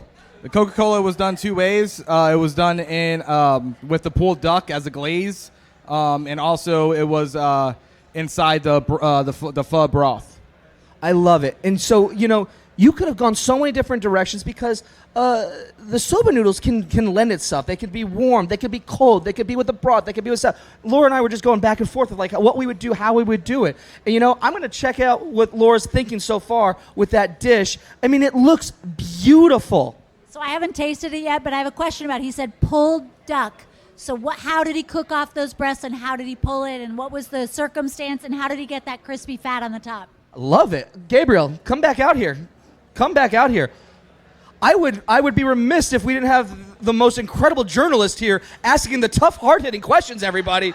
She needs to know. I need to know. They need to know. You need to know. So tell us, how did you do it with the duck? Well, the duck breast, I started off with a cold pan, skin side down, just to render out the fat, get a little nice crisp on the skin. Hopefully it's still crispy after resting. And then for the pulled duck, I just took the legs and the thigh of the duck and just pulled it apart after I seared it with Aleppo pepper, came out the oven, pulled it apart with my tongs.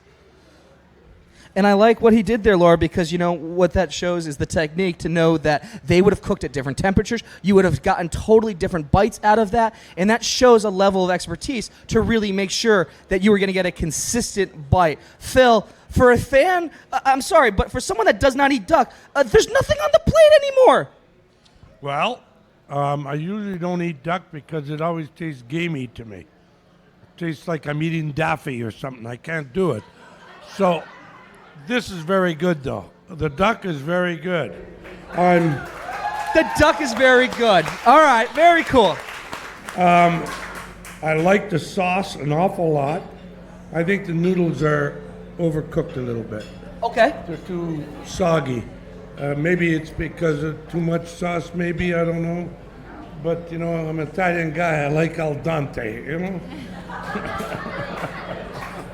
I love it. I love it. And that is, but you've gotten the essence of everything that you need. The duck, the noodles. Did you taste the Coca-Cola, though? Absolutely. That's what I said. Hey, is this zero Coke? Remember our conversation? Zero Coke. Come on. You guys make me laugh. Zero Coke. Why'd you just put a sign, no calories? Bingo.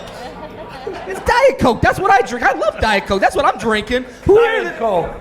But no, they had to come up with another one so they can sell more. Zero Coke. Next it'll be -2 plus 0.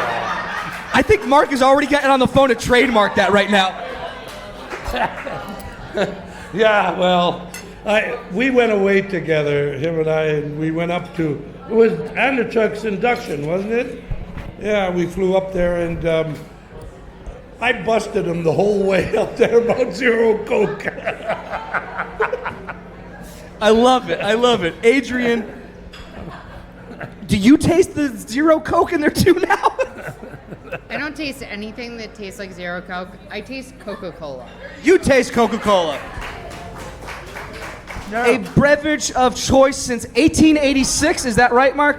1886. Don't get me wrong, And you know what? noodles are always good. 1986, though, was Diet Coke. I love that. Could have been 83. 83, I think, now that I'm thinking about it. But you know what? I kind of get sidetracked there a little bit. I'm a Diet Coke guy myself. I got to drink my Diet Coke. I'm a purist, so Coca-Cola for me. Coca-Cola for you. Coca-Cola in this dish. Coca-Cola shining. How about the duck? Amazing. Well done.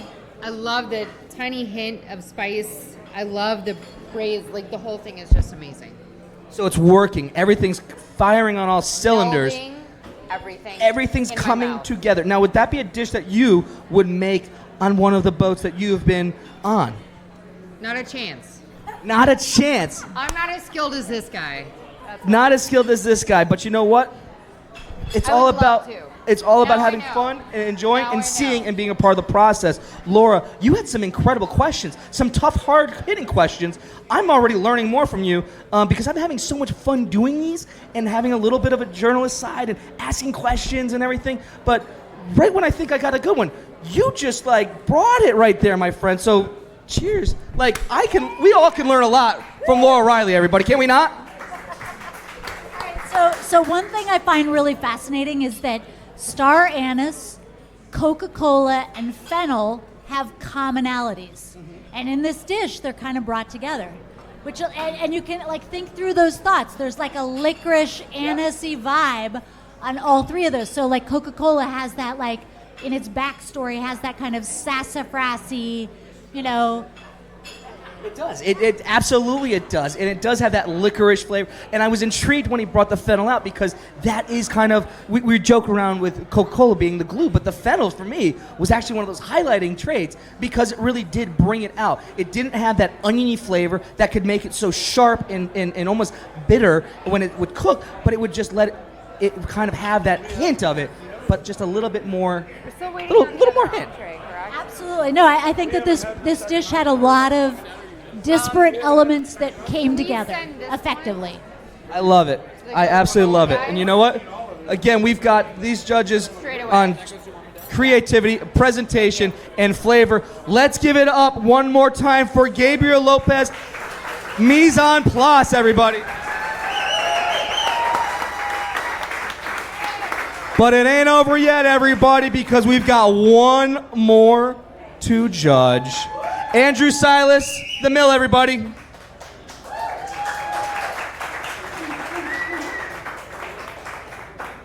So we've got a fan of duck now, and Phil Esposito with who you're competing against. How confident are you in your duck to be as good, if not better? I didn't say who was going to convince them to like duck. I just knew it was going to happen at some point. So, Cool. Good job, Gabe, or whatever. No, I'm pretty happy with what I've done so far. I'm a little disappointed. I made 3 garnishes and only one of them hit it. But I got all the main ingredients in there. I did a traditional pad thai. I used Coca-Cola 2 ways. I first brined the duck in the first round.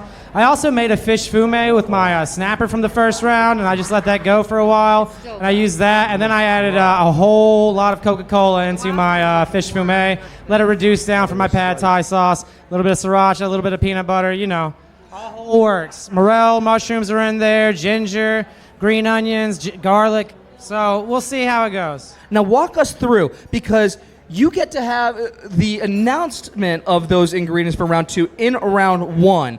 You started brining your duck, you say, right? Yeah, and that's what lends the dark color to it, all that extra sugar in there. So I really got a nice caramelization on the duck.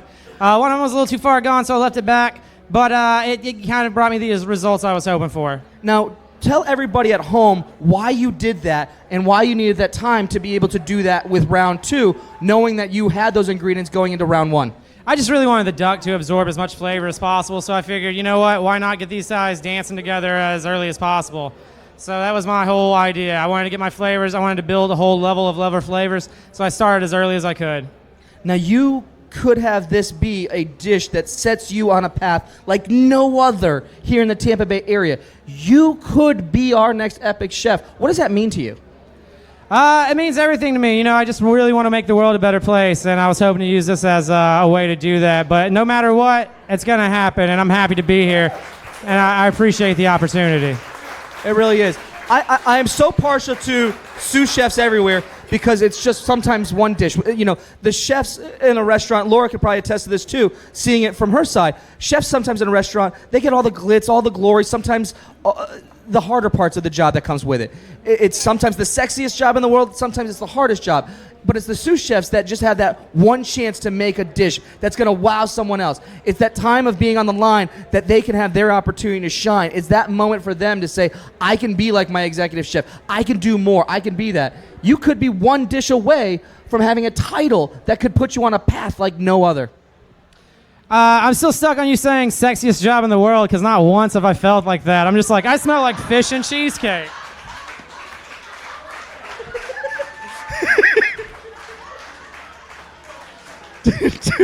Touche, my friend. If any woman wants to see my sweat stains on any t-shirt, I got a whole closet full of them, you know? You know what? It's the truth of what happens with the life. Yeah, you know, that's just, it's what we chose, so I'm happy. I mean, you know, I wouldn't change it for anything. You know what? And we're happy that you haven't. We're happy you didn't. And we're going to check out how it played out in this incredible dish. We're going to start here with NHL legend, the founder of the Tampa Bay Lightning, Mr. Phil Esposito. Phil, how is it? Why are you coming to me first? Because I have had, I mean, these opportunities don't come up that often, and I really like you, my friend. You know, the truth is, Jeff, that I'm not a connoisseur of anything except the sewer. And honestly, I feel like I would not order this, but I'd order that one. Is that bad? Whoa. But Marriott's excited as anything right there. But you know, I don't know. I got to tell you, this is... What's going on with it? I took 3 bites and I feel like I'm going to get heartburn. Okay. All right. Okay. That's... Like I said, duck doesn't agree with me very often. I took a bite of the duck there, and it was more peppery, more... I like that. I didn't mind the sauce. The noodles were a little bit more al dente than his. But I just didn't... There was something I just didn't settle in my stomach. I feel like I got to take a Tums or something. All right. Well, Tums was not the secret ingredient. The secret ingredients were the Coca-Cola, the soba noodles, and the duck. I'm coming to the mill, okay?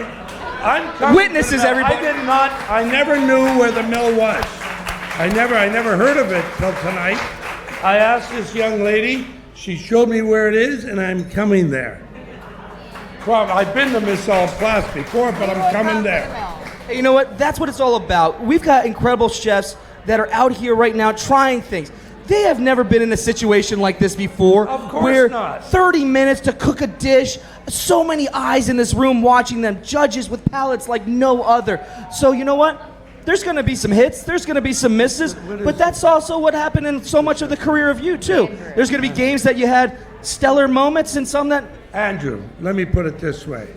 I remember when I was 17 years old, I went on the ice with a bunch of guys and started skating around, okay? And they called me over and they said, no, we don't like the way you skate. Get off. Didn't stop me. You understand? Just because I don't like it doesn't mean it isn't any good. And you know what?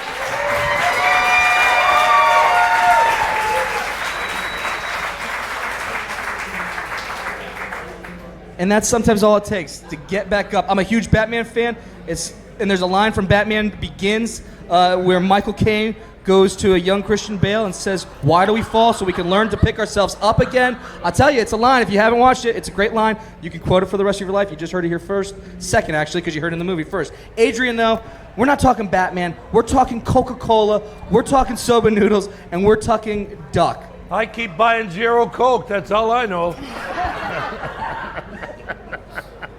In this dish, I finally tasted the Coca-Cola. The Coca-Cola's coming out in this dish. Came through. It totally came through. I like that. All right. Now, you know, The soba noodles to me are an element. That was a phenomenal base for the dish, but the Coca-Cola brought flavor, and the duck just killed it for me. It was amazing. the duck killed it. Yeah. The duck killed it, everybody. The duck killed it. It was a balance. And that's what cooking's all about, is finding that balance, especially when you have three ingredients, 30 minutes to work with them in an environment like this, where the excitement is going, the adrenaline is flowing. The noodles are a carrier, right? The noodles are a carrier. Absolutely there. The duck is an element, and the Coca-Cola was the accent. The Coca-Cola was the accent. Do you agree with that, Laura?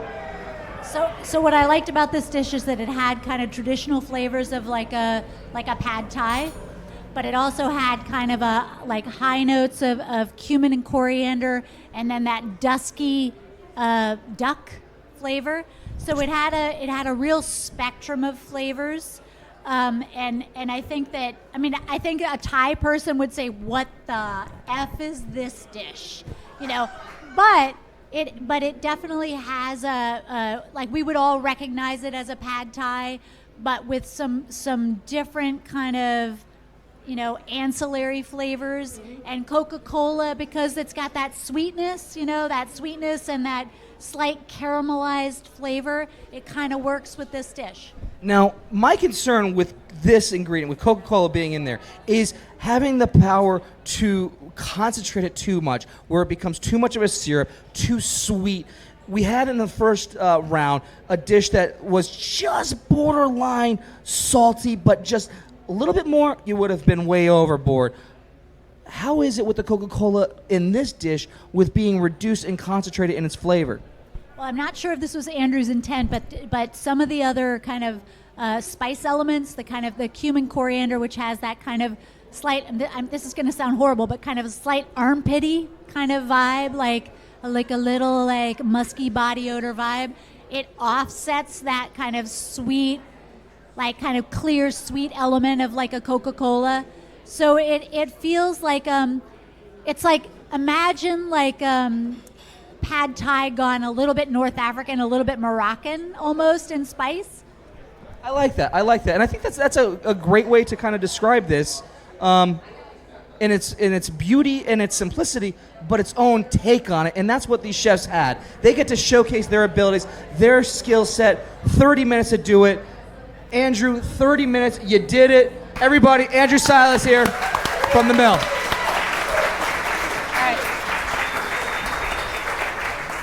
You are going to be judged again on creativity, on flavor, and on presentation. And you are just minutes away, both of you, from potentially being our next epic chef. But I would be remiss if I did not invite down Miss Kelly Sims here to the stage from Feeding Tampa Bay.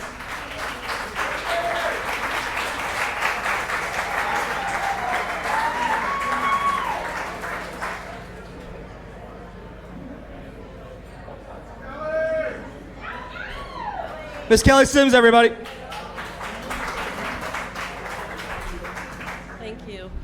Thank you all again for being here. As you know, in our grand finale, we have a lot to celebrate. We have our chefs and their great skill. We have our judges who have given us their time. And by the way, in case you don't know this, it's Adrian's birthday. She's given us her birthday. Thank you. To you. Happy birthday to you. Happy birthday, dear Adrian. Happy birthday to you.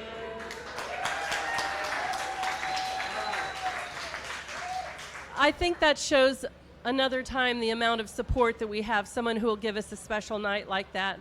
We really want to thank our presenting sponsor, Florida Blue. Thank you so much. And thank you to all of our sponsors. One of the things in our celebration tonight we might be forgetting, but I want to just bring to our attention again, in the course of this tournament, we have raised 750,000 meals.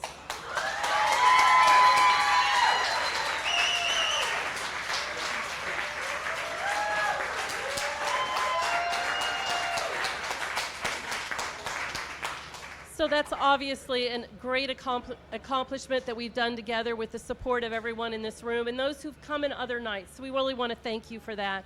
And I also just want to remind us that next year is our 5th anniversary of this event. We have an opportunity to even increase the things we do together. We have some exciting things on the horizon that we'll be talking with you about that are even new to what we might even be thinking for this event. Thank you for our sponsors who we're going to be talking to about those that next year. And again, thank you for being in the room.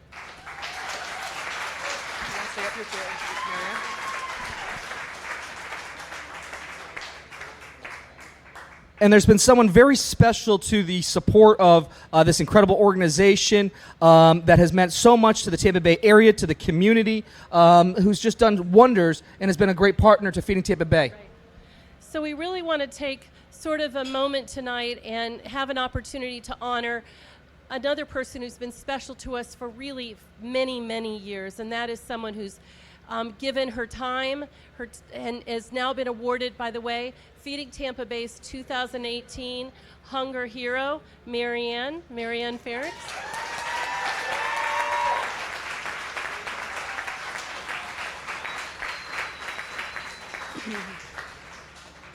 Marianne, we want to give her some time. She has a few words tonight that are going to be really special to us as well. Thank you, Kelly. Thank you, Thomas. Thank you, judges. Thank you, sponsors.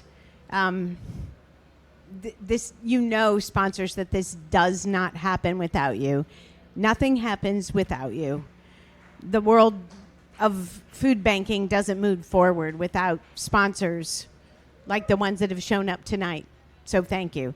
It also doesn't move forward without chefs and restaurant people and front of the house and back of the house, okay? Front of the house people out there, okay? It does not move forward without front of the house and back of the house people. And there are some friends in the room from a very long time, Steve, who have, and Ashley, who realized a very long time ago that it was really important and meaningful, just the right thing to do for the restaurant community to feed people not only that could afford to be in our chairs that given afternoon or evening, but that were outside of our chairs. It might be a very long way away from our restaurant chairs. And so we banded together at that point in time and said, this is what we should do. We need to make meals for people that are here and people that aren't here. And it should be as important for us to feed people that aren't sitting with us tonight. And that really was a point that changed the restaurant community in Tampa Bay. It really did. It gave us something else to talk to one another about. It gave us something else to bond together about. And it wasn't just about what are you cooking, what are we cooking, and what's our competitive nature, which is all really good and makes us a better restaurant community for all of us who want to dine. But it gave us something to talk about and what are we doing together. And Fork Fight was an example of this, and then Epic Chef became an example of this, in that how can we get together and compete with each other but do something that's going to feed people outside of those that can afford to dine in our fabulous dining rooms and our fabulous dining chairs. And so I'm very grateful to everyone in this audience tonight from a sponsorship perspective, and very grateful to everyone at the food bank who pour your heart and soul into this every day to make that dream of feeding people and letting people gather around the table. I love that vision, Thomas, for occasions that are meaningful to them and for everybody to have that opportunity. But this event, this Epic Chef Showdown event, has really given us as an industry something more, something really fun, something competitive, and yet something meaningful. And I appreciate how much both of you have given, and every one of you that has competed have given your spirit for not just this, but for the cause, right? And so that whole notion of us being an industry, of us being, of cooking every day because you have to. And great chefs cook because they have to. And so now we're going to give an Epic Chef Award again this evening, and next year we're going to have the 5-year anniversary. And so this was not me. This was the food bank and the community who have decided to call this award the Blitz.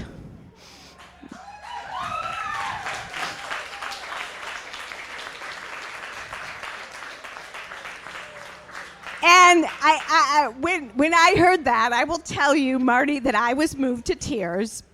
But because I know you, and I know that you wake up every day and all you really want to do is cook. And you have inspired a whole generation of staff who just want to cook. And sometimes you cook for most of the time you cook for our dining clientele, and they pay us. And that's why we can turn around and give and feed everybody. And if you didn't do that, and you guys didn't do that, we wouldn't do this. And that's how it all boils down. And I have immense admiration and respect and gratefulness for what you have done for going on in September 29th. We'll have been doing this for 32 years.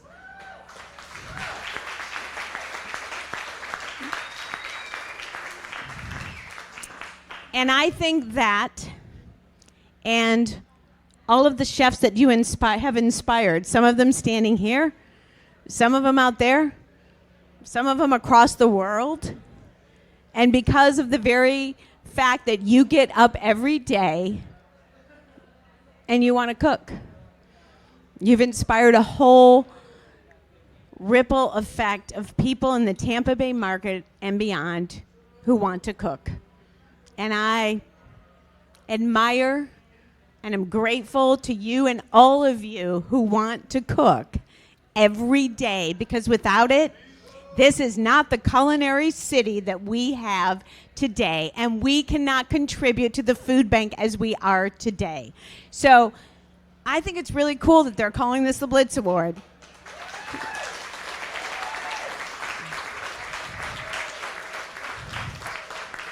And I know that all of our staff is, but most importantly, I am grateful for you for wanting to cook every day. Thank you.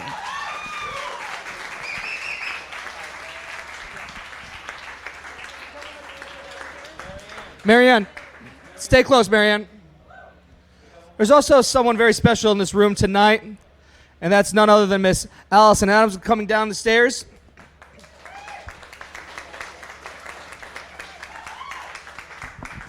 Thank you. As many of you may know or may not know, Marianne and Chef Marty have been incredible supporters of the Tampa Museum of Art, and we are so grateful for all of their generosity. What they do and their passion has really made an incredible impact on the arts in our community. And on behalf of the Tampa Museum of Art and their board of directors, we are excited to announce the creation of the Marianne Furness Culinary Arts Scholarship. It will support Feeding Tampa Bay's soon to be launched Back to Work program. And hopefully this wonderful scholarship in your name will support a future chef who will have the opportunity to participate in an amazing competition like this one day.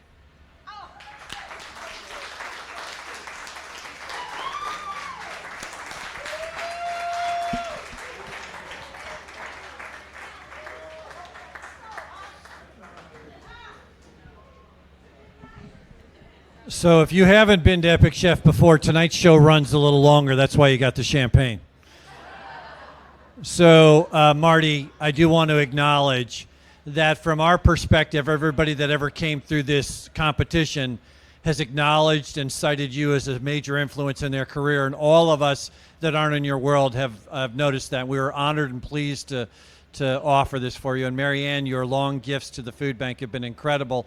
And we're really excited about the scholarship. Feeding Tampa Bay will start a culinary program. We'll start to train chefs and put them out into the community through our kitchens. So we're really excited about that. But when we give out the Blitz Award, right, this will become a coveted thing here in Tampa Bay. We believe strongly. We give out the Blitz Award. Every year we'll give out 3 of them. And so one, of course, will go to the chef that wins. One will go to the restaurant of the chef that wins.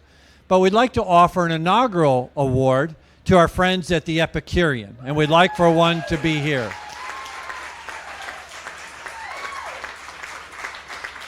In particular, and I'm sure right now we can't do this, but I think all of us owe an incredible round of applause to Kevin and his colleagues that have served us night after night over the last 7 weeks and have made this one of the best dinners in town.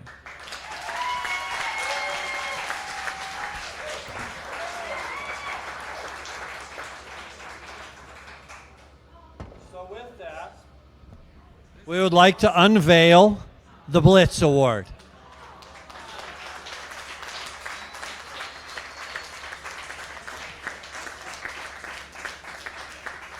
So each year the winner will get one of these, but we wanted you to have the inaugural one to have here. And I think there's some room over there on that wall where some other displays are.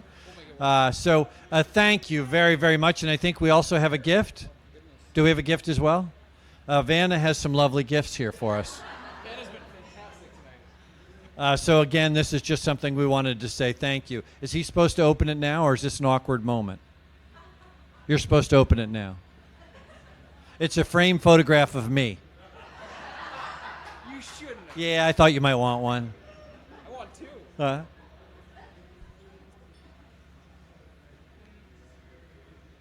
Waterford. Oh, I gotta be careful.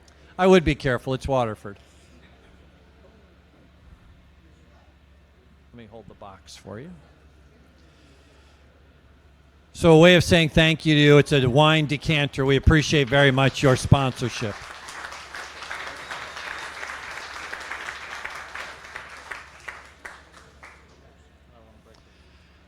So I think we're at the part of our show where I want to bring Chef Jeff back in. We again want to say thank you to everyone. We want to note the incredible gift of 750,000 meals, and as many people have said tonight,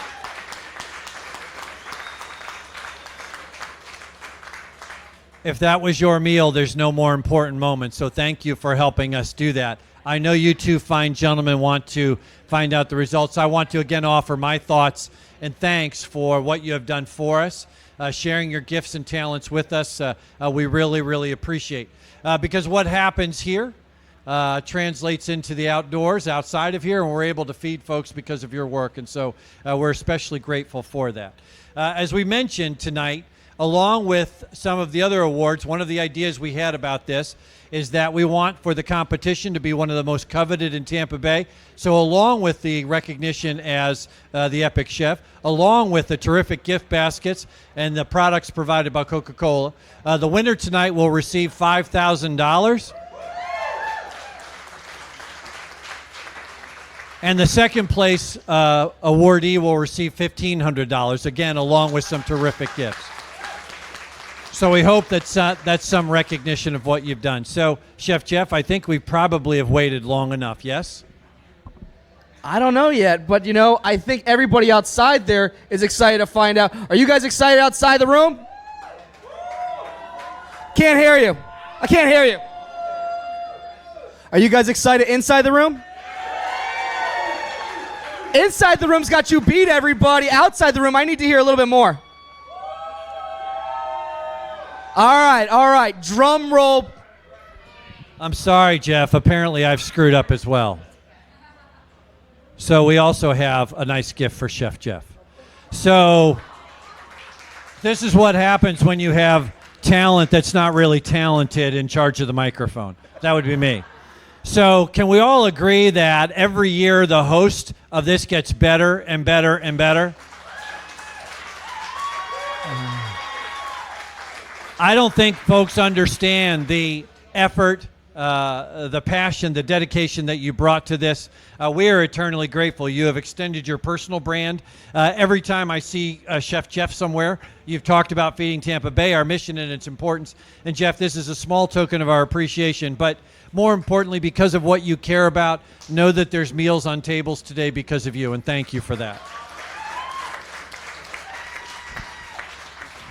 With that, I will surrender the mic, and I'll hold that for you. All right. I hear that teeny weeny one more time. Let's all do it one more time. Teeny weeny, let's do it. 1, 2, 3. All right, now we got those little bit out. Ernest, thank you so much. Everybody outside, everybody inside, everybody watching. This is the moment you've all been waiting for. I need you all to start clapping. I need you all to start getting ready. Come back on my sides, everybody. Keep it going. The winner of this year's Epic Chef Showdown is Gabriel Lopez, mise en place.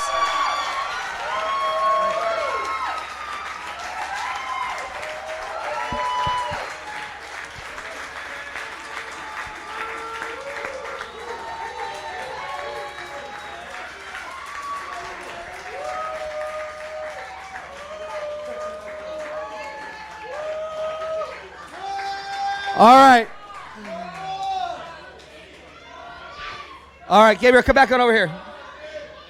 You, my friend, are the winner. You, my friend, are the Epic Chef. You have a huge heart, and you have skills that have just shined week in and week out on this incredible journey that you've been on. What's going through your head right now? I'm speechless right now. I'm speechless.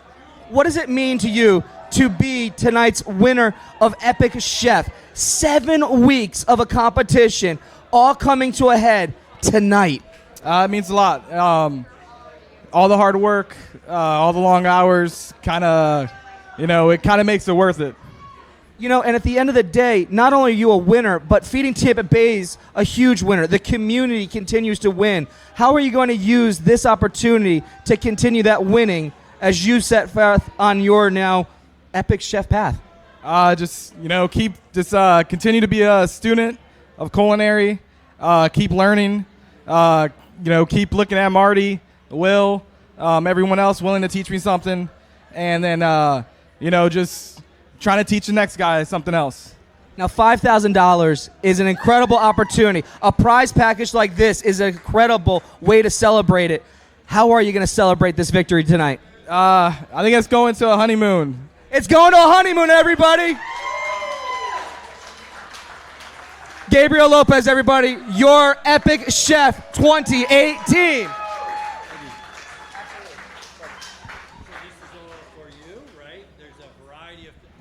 All of what's in here, but boy, it looks like some great stuff. Thank you for everything, Gabriel. Congratulations. All right. And you know what? Andrew is no loser in our hearts, is he not? Everybody is a winner. Everybody who is a part of this incredible contest are winners because you just show who you are, your worth, the worth of others, and the spirit of the community coming through. You heard it from Phil Esposito earlier. If it wasn't for getting back out on the ice, he would not have been one of the most all-time greats that this sport has ever seen. You, my friend, have a long path ahead of you. You, my friend, have a long journey ahead of you. And you, my friend, have some real talent in the kitchen. Thanks, man. I'm not sore about it at all. Gabriel really brought it. He beat me fair and square, dude. He cooked a killer couple of meals, so. It really is incredible. Now, you've got incredible prizes here. You also are going home with $1,500 to celebrate your victory, your win. What are you going to do with those earnings? Well, like I said in the last round, I'm buying a Prius. This time it's just going to be used. So, he's buying a used Prius, everybody. If you have not watched that clip, go back and watch all of these episodes of Epic Chef. They are on the Identity. Find it on your Roku. Find it on your Apple TV. You can also find all those episodes. That was a funny line. I still love that line from last week, too. Oh, thanks. I barely remember it, but I'm glad you liked it. I did. And you know what? There's a lot of other people out here that want to celebrate, have some fun. We also want to thank everybody, Kurt and Jeffrey and Ryan out there with our audio team out there. Round of applause for them every single week doing what they've done. Everybody at the Identity and everything that they've done. Ashley with the pre-show, Ben and Matt and Kaylee and Andrew doing it big, having fun. And you know what? This is what it's all about. The community coming alive. We've heard it. We've seen it. We felt it. Gentlemen, last words for tonight. Just thank you, everyone, for coming out and supporting this cause. Same thing. Thanks, everybody. This has been a lot of fun. I appreciate being a part of it. And thank you, everybody in the world watching right now, everybody in this room. Thank you so much. Good night, and have a pleasant tomorrow.